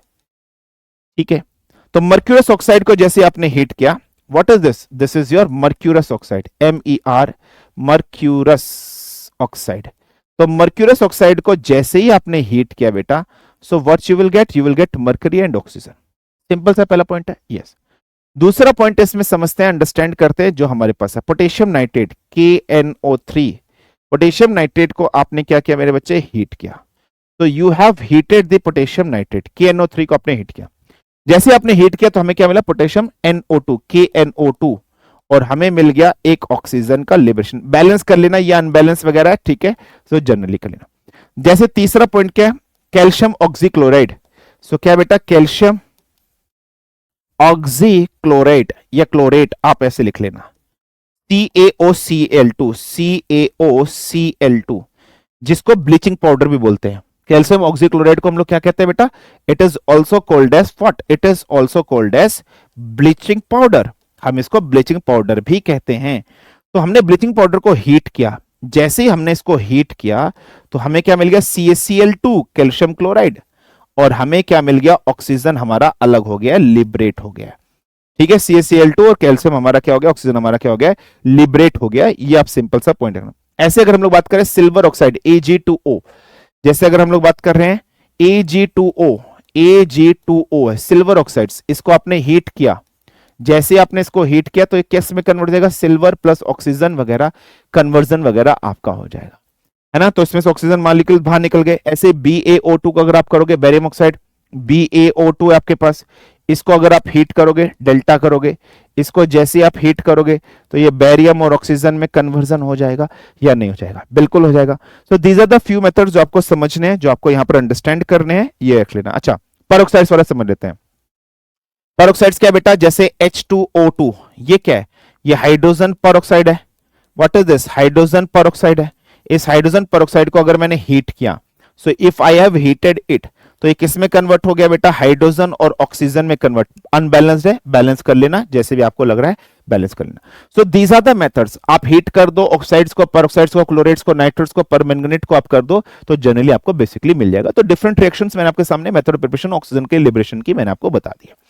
अब हम आते हैं नेक्स्ट, इसी में एक मेथड तो ये हो गया। नाउ कमिंग टू द दूसरा मेथड इसी के अंदर, इलेक्ट्रोलाइसिस से भी बन सकता है, यस और no. Electrolysis of water, so electrolysis of water से भी हो सकता है या नहीं हो सकता है? बिल्कुल हो सकता है इलेक्ट्रोलाइसिस ऑफ वाटर से।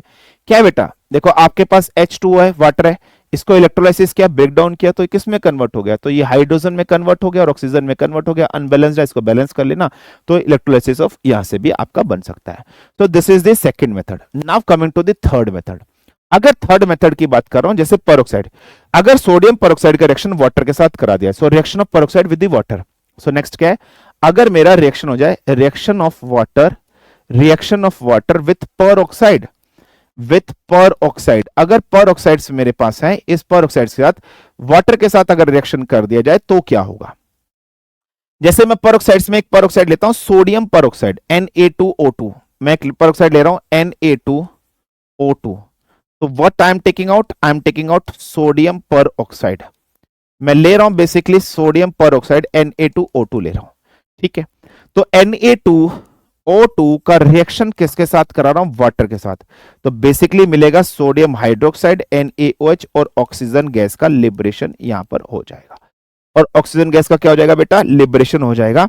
ये सिंपल सा पॉइंट है, सिंपल से कंसेप्ट है जो आपको याद रख लेने हैं, पढ़ लेने हैं।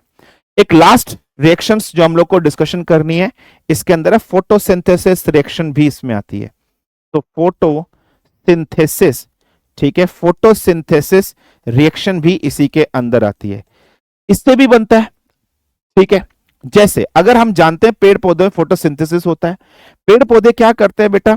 तो they have water, they have carbon dioxide, water और कार्बन डाइऑक्साइड की किसकी प्रेजेंस में? सनलाइट की प्रेजेंस में अगर हम लोग बात कर लेते हैं, दे फॉर्म्ड ग्लूकोज C6H12O6, और साथ में क्या होता है? ऑक्सीजन गैस का लिबरेशन होता है, सो ऑक्सीजन गैस का साथ में लिबरेशन होता है।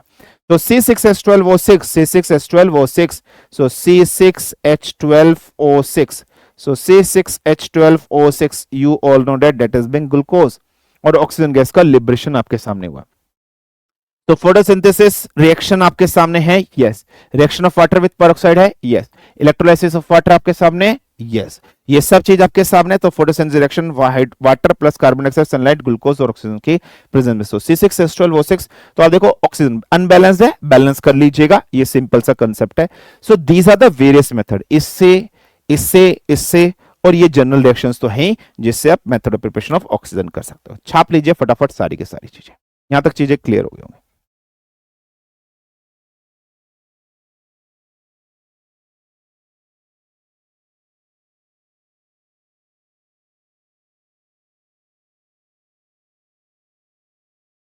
ठीक है, चलिए नेक्स्ट हम आते हैं फिजिकल प्रॉपर्टीज, ठीक है। तो हम लोगों ने कितनी चीज डिस्कशन कर लिया? 2 चीज डिस्कशन कर लिया। Now coming to the physical properties, तो हैशटैग 3 में क्या है बेटा? Physical properties.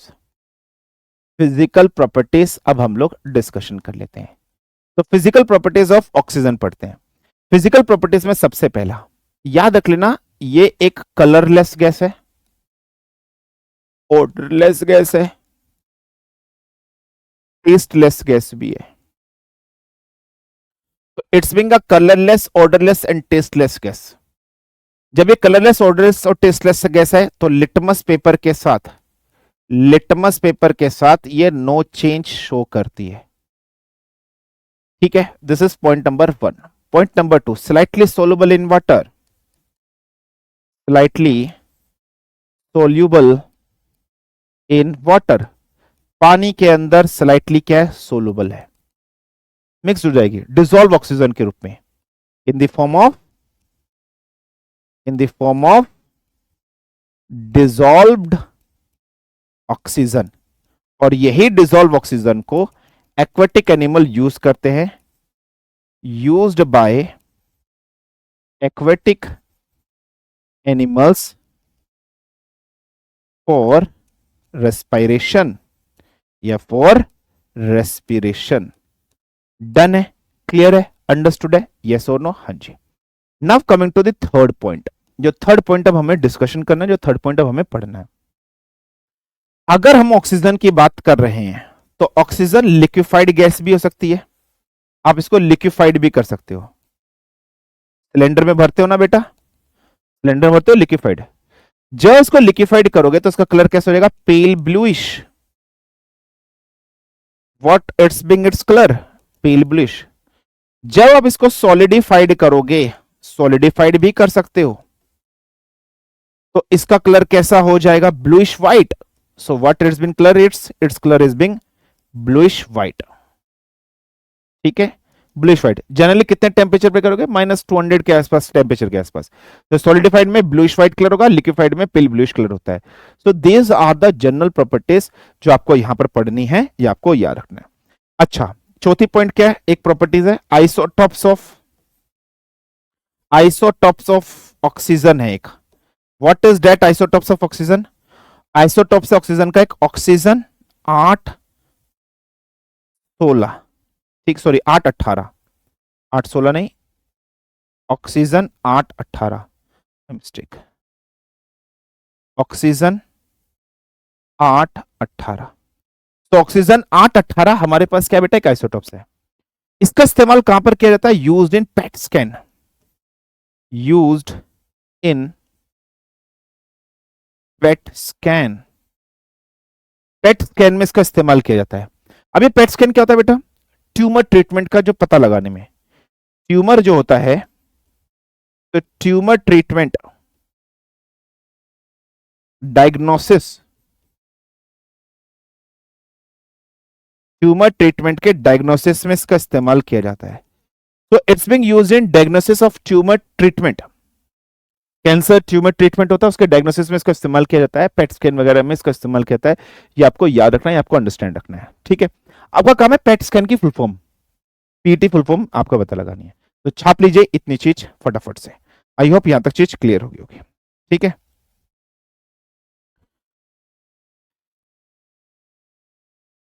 Next, last point clear ना?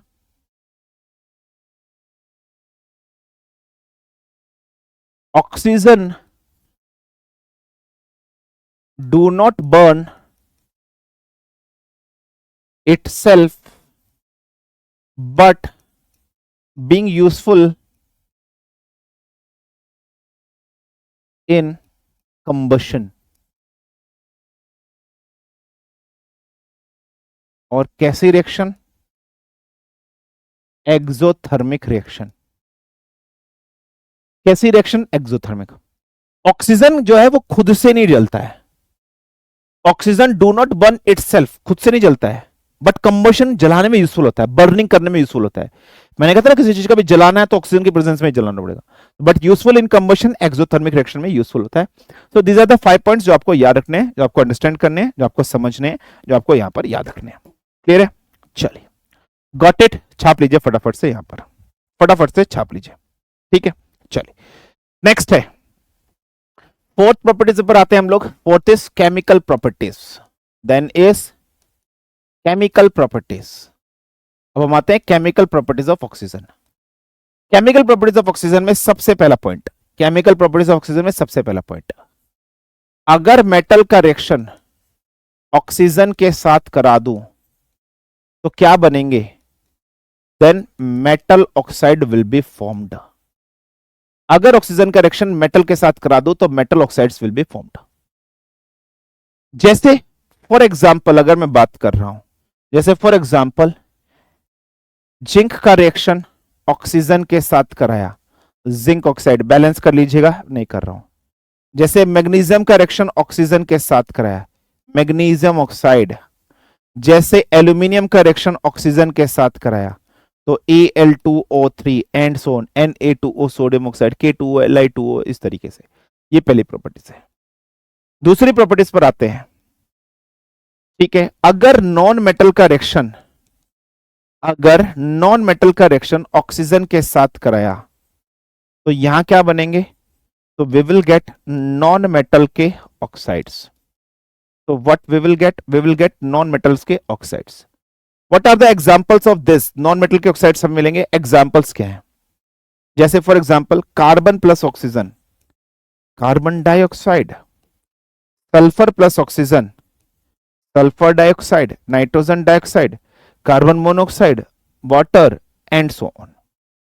लेकिन ये जो नॉन मेटल के ऑक्साइड्स हैं, अगर मैं इसकी बात करता हूं, ये नेचर में कैसे होंगे? एसिडिक भी होंगे और ये नेचर में न्यूट्रल भी हो सकते हैं।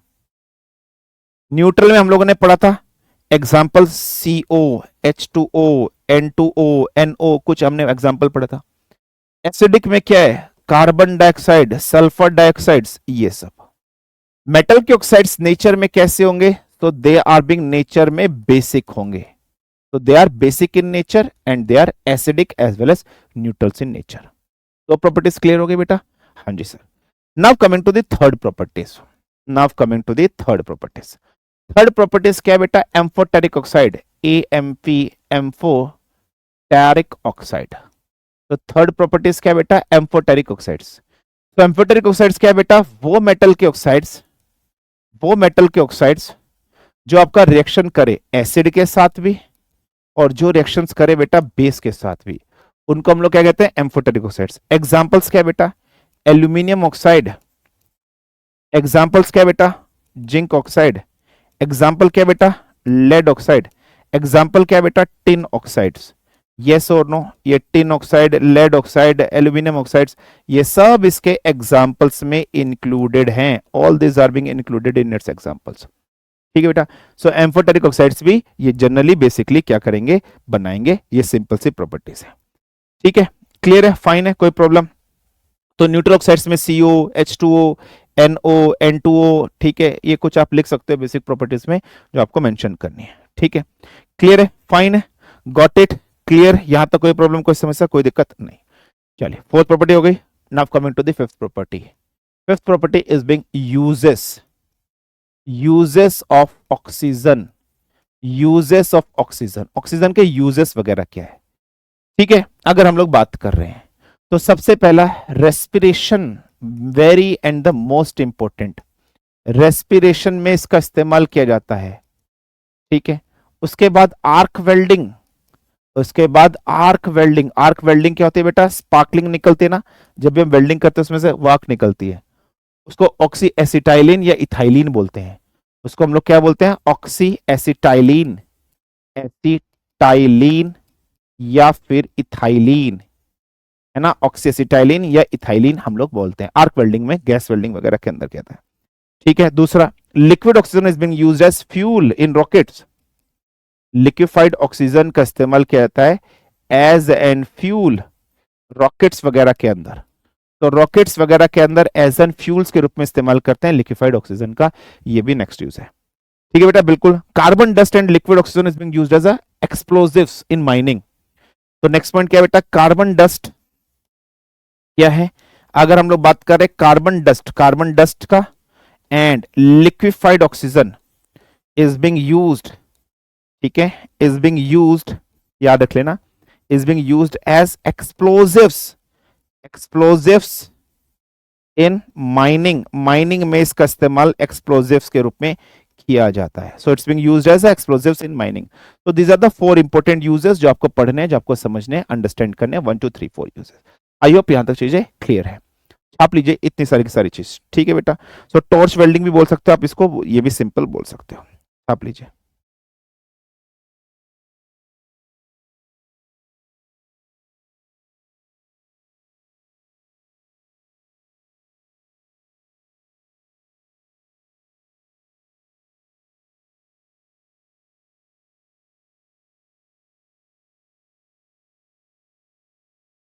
ठीक है, क्लियर है। स्टाइलिन का फॉर्मूला C2H2, और जब ये हाइड्रोजन के साथ यूज करता है तो सिर्फ और सिर्फ वेल्डिंग में यूज नहीं होता, ये कटिंग में भी यूज किया जाता है। क्योंकि वेल्डिंग एंड कटिंग, क्योंकि great amount of heat produce होती है, great amount of heat liberate होती है, बहुत ज्यादा मात्रा में यहां से हीट निकलती है, बहुत ज्यादा मात्रा में हीट निकलती है। So it's great amount of heat is being liberated here, that's why इसका इस्तेमाल किया जाता है। सिंपल सा पॉइंट है यूजेस ऑफ ऑक्सीजन में। डन है, कोई प्रॉब्लम, कोई समस्या, कोई दिक्कत यहां तक फटाफट से बताइए। क्लियर हो गया बेटा, अंडरस्टूड यहां तक फटाफट से बता दीजिए।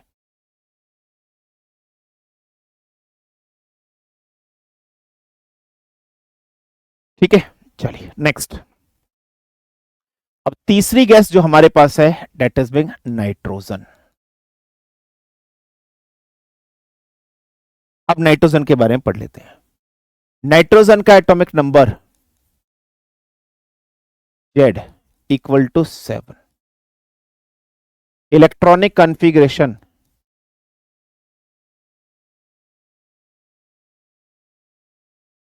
One s two s two, दो 4 और 2p3, 1s2 2s2 2p3।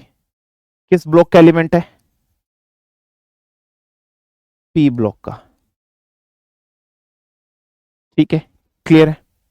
Next अगर हम लोग बात कर रहे हैं, if we will talk about, ठीक है, 2 5 2 सेकेंड पीरियड का आता है, पीरियड 2 में आता है, पीरियड 2 में आता है। ठीक है, क्लियर है। पीरियड 2 में आएगा, ग्रुप किस में आएगा? तो 5 है 15, ग्रुप 15 का एलिमेंट है। ठीक है, ग्रुप 15 का एलिमेंट है, ग्रुप 15 का एलिमेंट है, पीरियड 2 में आएगा, ये हम सब जानते हैं। दूसरा अगर हम लोग बात कर रहे हैं, नॉन मेटल है। हाँ जी सर, नॉन मेटल है। गैसियस फॉर्म में एग्जिस्ट करता है, यस गैसियस फॉर्म में एग्जिस्ट करता है। क्या एटमॉस्फेयर के अंदर अगर हम लोग बात कर रहे हैं, तो एटमॉस्फेयर के अंदर कितना परसेंटेज में एग्जिस्ट करता है? अप्रोक्सीमेटली 78% पर एग्जिस्ट करता है। अगर हम लोग बात कर रहे हैं, ये फॉर्म नाइट्राइट्स की फॉर्म में भी एग्जिस्ट करता है एंड नाइट्रेट्स की फॉर्म में भी एग्जिस्ट करता है। नाइट्रेट्स और नाइट्राइट्स की फॉर्म में भी एग्जिस्ट करता है। अगर हमने बात किया नाइट्राइट्स की फॉर्म में एग्जिस्ट कर रहा है, तो नाइट्राइट्स की फॉर्म में कैसे एग्जिस्ट करता है? NO2 negative, NO2 negative. और नाइट्रेट्स की फॉर्म में एग्जिस्ट करता है तो कैसे करता है? NO3 negative. तो NO2 नेगेटिव और NO3 नेगेटिव की फॉर्म में एग्जिस्ट करता है। क्या ये टॉक्सिक गैस है? हार्मफुल गैस भी एग्जिस्ट करता है? यस और नो? यस, ये एक टॉक्सिक गैस के रूप में भी एग्जिस्ट करता है, जैसे नाइट्रोजन ट्राइऑक्साइड NO3, इस तरीके से। प्लांट सर्वाइवल के लिए इंपॉर्टेंट है या नहीं है? तो नेक्स्ट पॉइंट क्या है बेटा? प्लांट सर्वाइवल अगर हम लोग बात कर रहे हैं, तो प्लांट सर्वाइवल के लिए very important for the plant survival. जैसे आपने साइकिल समझी होगी, नाइट्रोजन साइकिल, एक आपने साइकिल पढ़ी होगी, that is been called as nitrogen cycle, जिसमें क्या होता था, कुछ पेड़ पौधे हैं बेटा, जैसे एजोटोबैक्टर, राइजोबियम, है ना, Azotobacter, rhizobium, Azotobacter and rhizobium, ये सारे वो बैक्टीरिया हैं जो एटमॉस्फेयर से नाइट्रोजन कलेक्ट करते हैं, जो एटमॉस्फेयर से नाइट्रोजन को क्या करते हैं? कलेक्ट करते हैं, और सॉइल की फर्टिलिटी को इंक्रीज करते हैं, और सॉइल की फर्टिलिटी को क्या करते हैं? इंक्रीज करते हैं। उन बैक्टीरिया को हम लोग क्या कहते हैं? नाइट्रो एजिटोबैक्टर या राइजोबियम हम लोग जनरली कहते हैं। What we will call them as? We will generally call them as rhizobium या एजिटोबैक्टर। फाइन है, क्लियर। प्लांट सर्वाइवल के लिए बहुत ज्यादा इंपॉर्टेंट होते हैं, नाइट्रोजन साइकिल्स में इंपॉर्टेंट होते हैं। अब ये जो पेड़ पौधे, ये नाइट्रोजन को किस फॉर्म में कलेक्ट करते हैं? तो जितने भी प्लांट्स होते हैं दे कलेक्ट, ठीक है, they collects nitrogen, in the form of nitrites and nitrates। Nitrate और नाइट्राइट्स की फॉर्म में क्या करते हैं? कलेक्ट करते हैं। तो they collect in the form of nitrates and nitrites. ठीक है, तो डेट्स वाई ये इंपॉर्टेंट है। अंडरस्टूड है? इतनी चीज नोट डाउन कर लीजिएगा, इतनी चीज नोट डाउन कर लो फटाफट। ठीक है,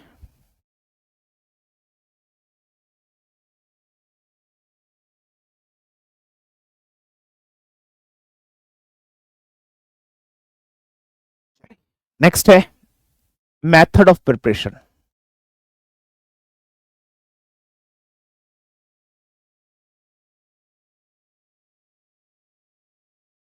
अमोनियम क्लोराइड, सोडियम नाइट्राइट का रिएक्शन कर दिया, नाइट्रोजन मिल जाएगा, NaCl मिलेगा और वाटर मिलेगा। What is this? Ammonium chloride.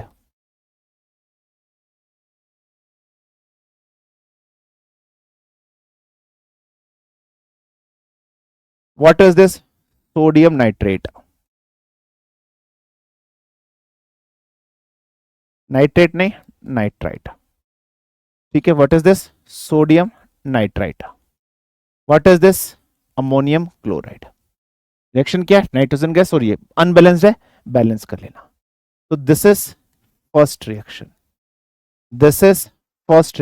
जो आपको समझनी है, जो आपको अंडरस्टैंड रखनी है। Now coming to second reaction, from ammonia. किससे बन सकता है? फ्रॉम अमोनिया से भी बन सकता है। कैसे बनेगा? NH3 अमोनिया है, इसका रिएक्शन NO के साथ आप करा दो। NH3 अमोनिया, इसका रिएक्शन NO के साथ करा दो, तो नाइट्रोजन और वाटर के मॉलिक्यूल्स मिल जाएंगे।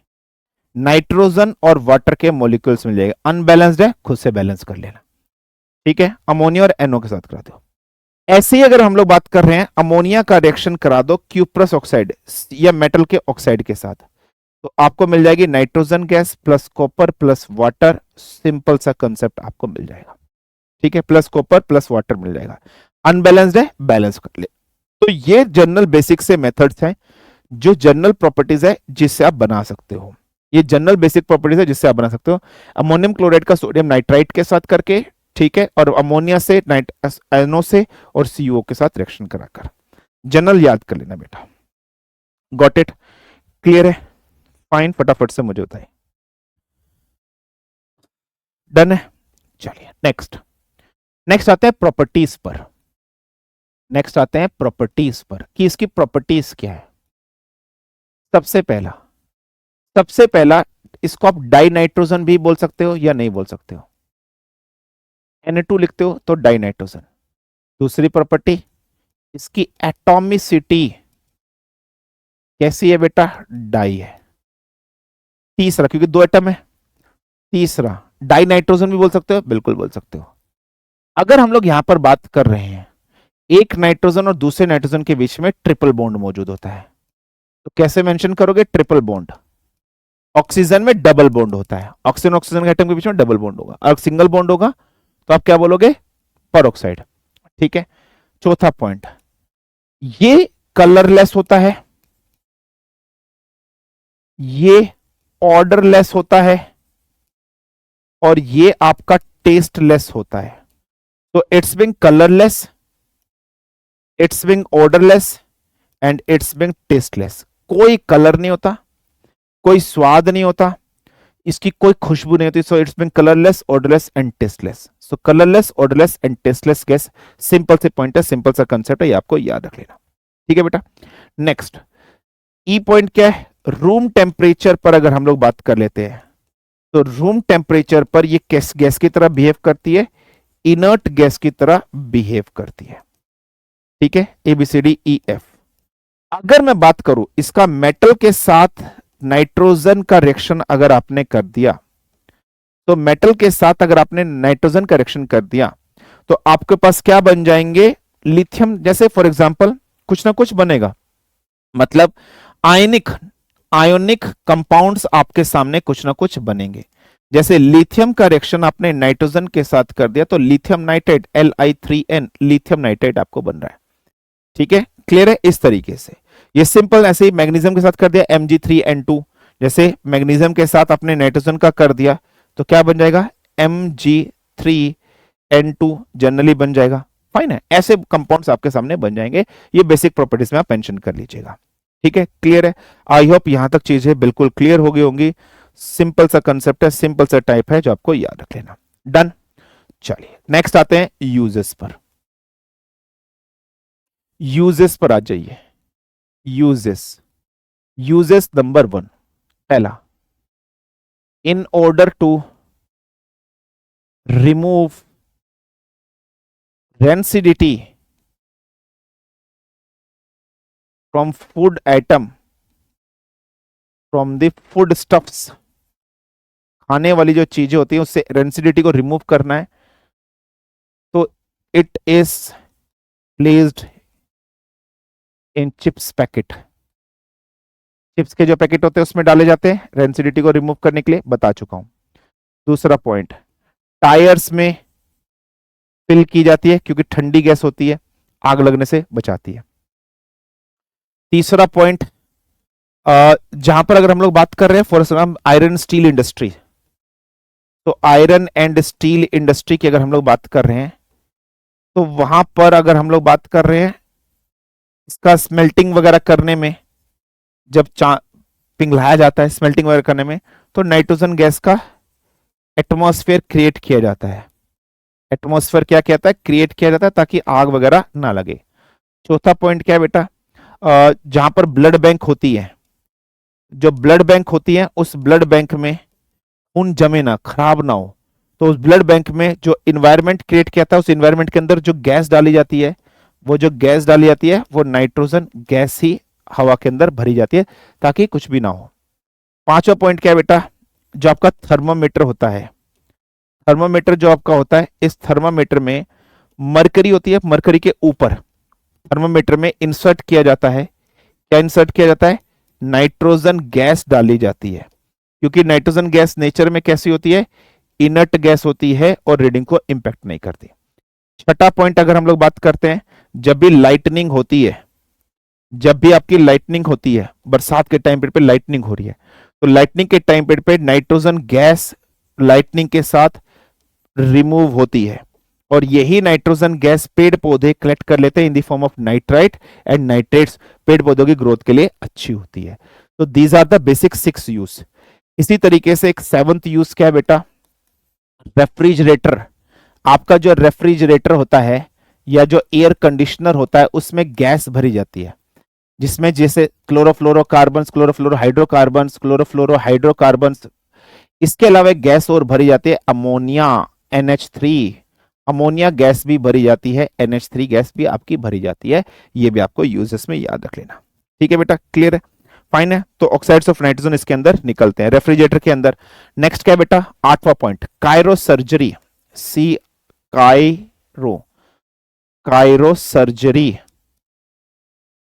ठीक है, या कायरो प्रिजर्वेशन, कायरो प्रिजर्वेशन की अगर हम लोग बात कर रहे हैं, कायरो सर्जरी या कायरो प्रिजर्वेशन की बात कर रहे हैं, specifically animal sperms, animal sperms like bull का sperms, bull of good quality या गुड स्पीसीज। गाय भैंस होती है बेटा, प्रजनन कराते हैं, अच्छी क्वालिटी के हमें बच्चे चाहिए होते हैं, तो अच्छी क्वालिटी के जो बुल होते हैं उनका जो स्पर्म होता है वो नाइट्रोजन के अंदर एक चैम्बर के अंदर रख लिया जाता है ठंडा करके, ताकि स्पर्म खराब ना हो। तो जब किसी चीज को, और जैसे फॉर एग्जांपल ऑर्गन्स डोनेट करते हो, जैसे फॉर एग्जांपल आपने हार्ट डोनेट किया, आइज डोनेट किए हैं, तो पुणे से आपने दिल्ली भेजी है, तो खराब हो जाएंगी तो उसको नाइट्रोजन के एक चैम्बर के अंदर बंद करके रखा था, तो कायरो सर्जरी, कायरो प्रिजर्वेशन के अंदर इसका इस्तेमाल किया जाता है। ये पॉइंट है, ठीक है बेटा। 8th पॉइंट, जैसे ब्लड बैग के अंदर रखा जाता है, ऐसे अगर हम लोग ऑक्साइड्स ऑफ नाइट्रोजन की बात कर लेते हैं, तो हमारे पास डिफरेंट क्या है बेटा, ऑक्साइड्स ऑफ नाइट्रोजन है। अगर हम ऑक्साइड्स ऑफ नाइट्रोजन की बात कर लेते हैं, तो हमारे पास कौन कौन से ऑक्साइड्स ऑफ नाइट्रोजन है, पहला ऑक्साइड्स NO, इसको आप क्या बोलोगे, नाइट्रिक ऑक्साइड्स, है ना, what you will call it as nitric oxide. So ये क्या है आपके पास, नाइट्रिक ऑक्साइड है। ऐसे अगर हम लोग बात कर रहे हैं N2O, है ना, इसको आप क्या बोलोगे, नाइट्रस ऑक्साइड, है ना, नाइट्रस ऑक्साइड क्या बोलोगे कि ये क्या आपके पास नाइट्रस ऑक्साइड है। ऐसे अगर आप बोलोगे NO2, ठीक है, ऐसे अगर आप बोलोगे NO2, nitrogen dioxide, nitrogen dioxide आपने बोल दिया। इसका नाइट्रोजन डाइऑक्साइड का कलर कैसा होता है, ब्राउन कलर का होता है, इंपॉर्टेंट है।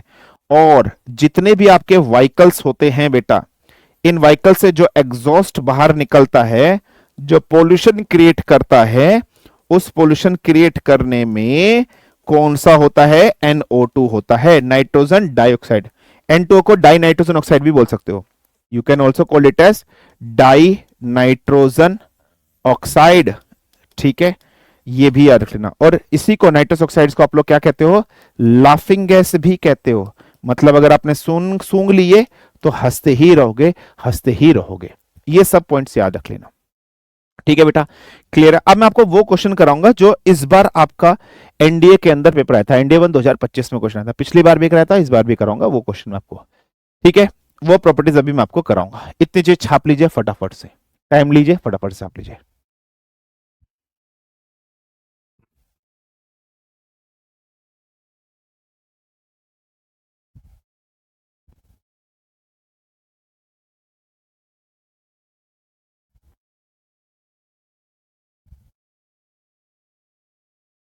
ठीक है, चलिए नेक्स्ट क्या है, नेक्स्ट है डाइमर। डाइमर का मतलब क्या है, 2 टाइम्स मर्जर, ठीक है। तो किसका बनता है डाइमर, किसका बनता है, NO2 का प्लस NO2, तो क्या बन जाएगा, N2O4। तो पेपर में क्वेश्चन आता which one of the following will show the dimer, तो ऑप्शन में N2O4 N2O3 ऐसे कुछ था। तो देखो 2 बार मर्जर हुआ है, तो ये क्या है, डाइमर। इस रिएक्शन को हम लोग कौन सी रिएक्शन कहते हैं, डाइमराइजेशन। हम इस रिएक्शन को कौन सी रिएक्शन कहते हैं? We will call it as dimerization. यही क्वेश्चन पूछा था एनडीए 1 2025 में, ये क्वेश्चन आ चुका है। ठीक है, लास्ट ईयर के जो बच्चे होंगे वो जानते होंगे, उनको पढ़ाया था, सेम क्वेश्चन आया था। तो dimer 2 times merger NO2 plus NO2 to N2O4 बन रहा है, डाइमराइजेशन बन रहा है। ये सिंपल सा पॉइंट याद रख लेना। ठीक है बेटा, चलिए नेक्स्ट। अब लिखा है N2O3। ठीक है, मैंने लिखा है N2O3, इसको क्या बोलोगे? Di nitrogen trioxide. What you will call it as? Di nitrogen trioxide. ठीक है, मैंने लिखा है HNO2, ये क्या है? एनहाइड्रेटेड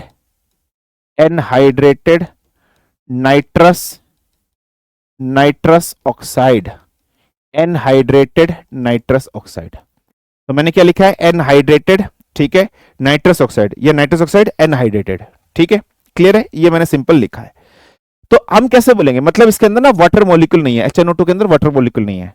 तो एनहाइड्रेटेड नाइट्रस ऑक्साइड क्या है? यही है। क्या यहां कहीं तुम्हें वाटर का मॉलिक्यूल दिखाई दे रहा है? नहीं दिखाई दे रहा है। HNO2 को क्या बोलोगे? एनहाइड्रेटेड नाइट्रोक्साइड, या एनहाइड्रेटेड नाइट्रोक्साइड किसको बोलते हो? डाई नाइट्रोजन ट्राइऑक्साइड को ही बोलते हो। ये सिंपल सा पॉइंट याद रखना, N2O3 को ही बोलते हो, नहीं है इसके अंदर। ऐसे अगर मैं लिख रहा हूं N2O5 die nitrogen pentoxide, die nitrogen है ना, पेंटा ऑक्साइड, डाई नाइट्रोजन पेंटा ऑक्साइड, ये आपके सामने लिखा है। अगर मैं इसकी बात कर रहा हूं, ठीक है, डाई नाइट्रोजन पेंटाऑक्साइड की अगर मैं बात कर रहा हूं, तो मैं यहां पर कैसे लिखूंगा? तो इसको क्या बोलूंगा? Nitric acid anhydrated. ये क्या है? Anhydrated nitric acid. क्या बोलूंगा? Anhydrated nitric acid. तो this is being nitric acid किस फॉर्म में है? एनहाइड्रेटेड फॉर्म के अंदर नाइट्रिक एसिड। तो नाइट्रिक एसिड एनहाइड्रेटेड फॉर्म के अंदर ये रखेगा। अच्छा, मोस्ट एसिडिक कौन सा है? मोस्ट एसिडिक ऑक्साइड या मोस्ट एसिडिक कंपाउंड कौन सा है? तो याद रख लेना HNO3।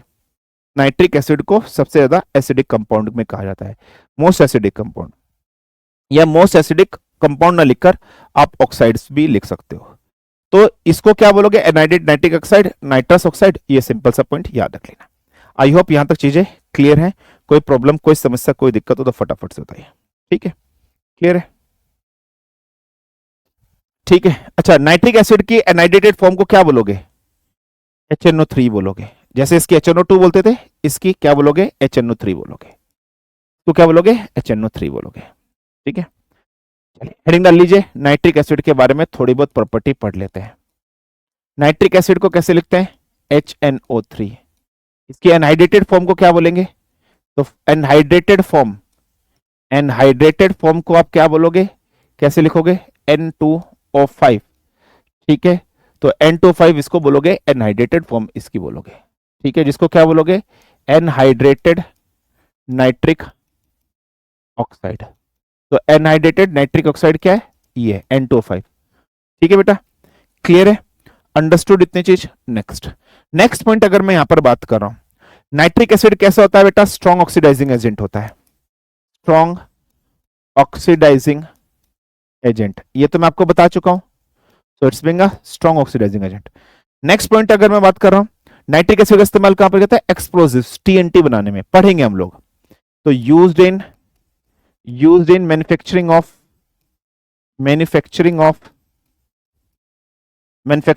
TNT।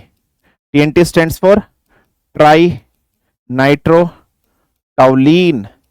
ये क्या है? एक्सप्लोजिव्स है, विस्फोटक है, बम वगैरह है, ये हम लोग पढ़ेंगे। इसका इस्तेमाल बनाने में नाइट्रिक एसिड का इस्तेमाल किया जाता है। अगर हम इसके कलर की बात करें तो येलोइश कलर होता है। अगर मैं नाइट्रिक एसिड वगैरह की बात कर रहा हूं तो हल्का सा येलोइश इसका कलर होगा। इसका जो मेथड प्रिपरेशन है वो ओस्टवाल्ड रिएक्शन है या ओस्टवाल्ड मेथड है। ठीक है, सो मेथड ऑफ प्रिपरेशन की अगर हम लोग बात कर रहे हैं तो इसके मेथड ऑफ प्रिपरेशन को बोला जाता है ओस्टवाल्ड मेथड। अब ये ओस्टवाल्ड मेथड में होता क्या है?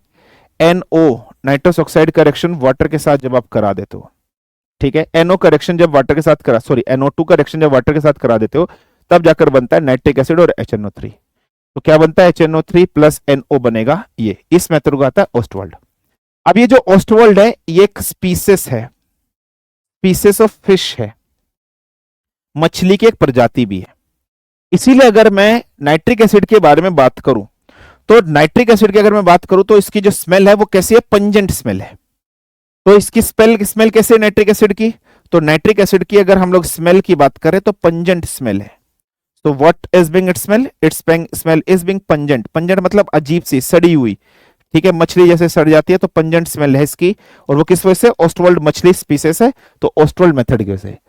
अच्छा, अगर मैं इसके एनहाइड्रेट फॉर्म की बात करूं तो इसका कलर कैसा है, कलरलेस है। एनहाइड्रेटेड फॉर्म का कलर कैसा होता है, कलरलेस होता है, लेकिन नाइट्रिक एसिड का येलोइश कलर में आप मेंशन कर देना। ये सब सिंपल सी प्रॉपर्टीज है जो आपको याद रखनी है। आई होप यहां तक चीजें क्लियर हैं, कोई प्रॉब्लम, कोई समस्या, कोई दिक्कत नहीं होगी। ठीक है, चलिए, गॉट इट। नेक्स्ट ऐसे ही लिख लेना अमोनिया के बारे में, अमोनिया, ठीक है, NH3, ठीक है, अमोनिया के बारे में लिख लीजिए NH3। डिस्कवरी किसने करी इसकी, प्रिस्टले। प्रिस्टले ने इसकी क्या करी, खोज करी, डिस्कवरी इसकी करी। बनता किस मेथड से, तो मेथड है बॉश मेथड। सॉरी, हम लोगों ने पढ़ा था ना नाइट्रोजन का मेथड ऑफ प्रिपरेशन, अमोनिया का कहां गया,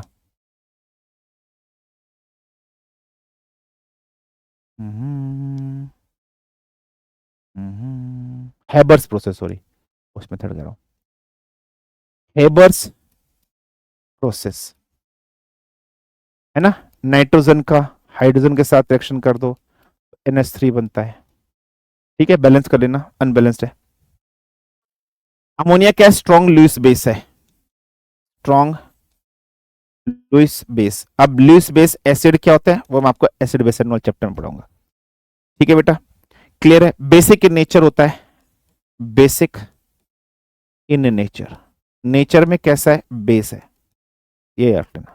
लेबोरेटरी मेथड की अगर हम लोग बात करें तो अमोनियम क्लोराइड का रिएक्शन कैल्शियम हाइड्रोक्साइड के साथ, laboratory method, laboratory method of preparation अगर आपसे पूछ लिया जाए तो अमोनियम क्लोराइड का कैल्शियम हाइड्रोक्साइड के साथ, NH4Cl का CaOH ट्वाइस के साथ आप रिएक्शन कर दो। अमोनियम क्लोराइड का कैल्शियम हाइड्रोक्साइड का रिएक्शन, तो calcium chloride plus water plus NH3, तो क्या बन जाएगा, calcium chloride plus water plus NH3। Balance कर लेना, अनबैलेंस्ड है। ये क्या है, calcium hydroxide. What is this, ammonium chloride. ठीक है, क्लियर है, बस ये जनरल प्रॉपर्टीज।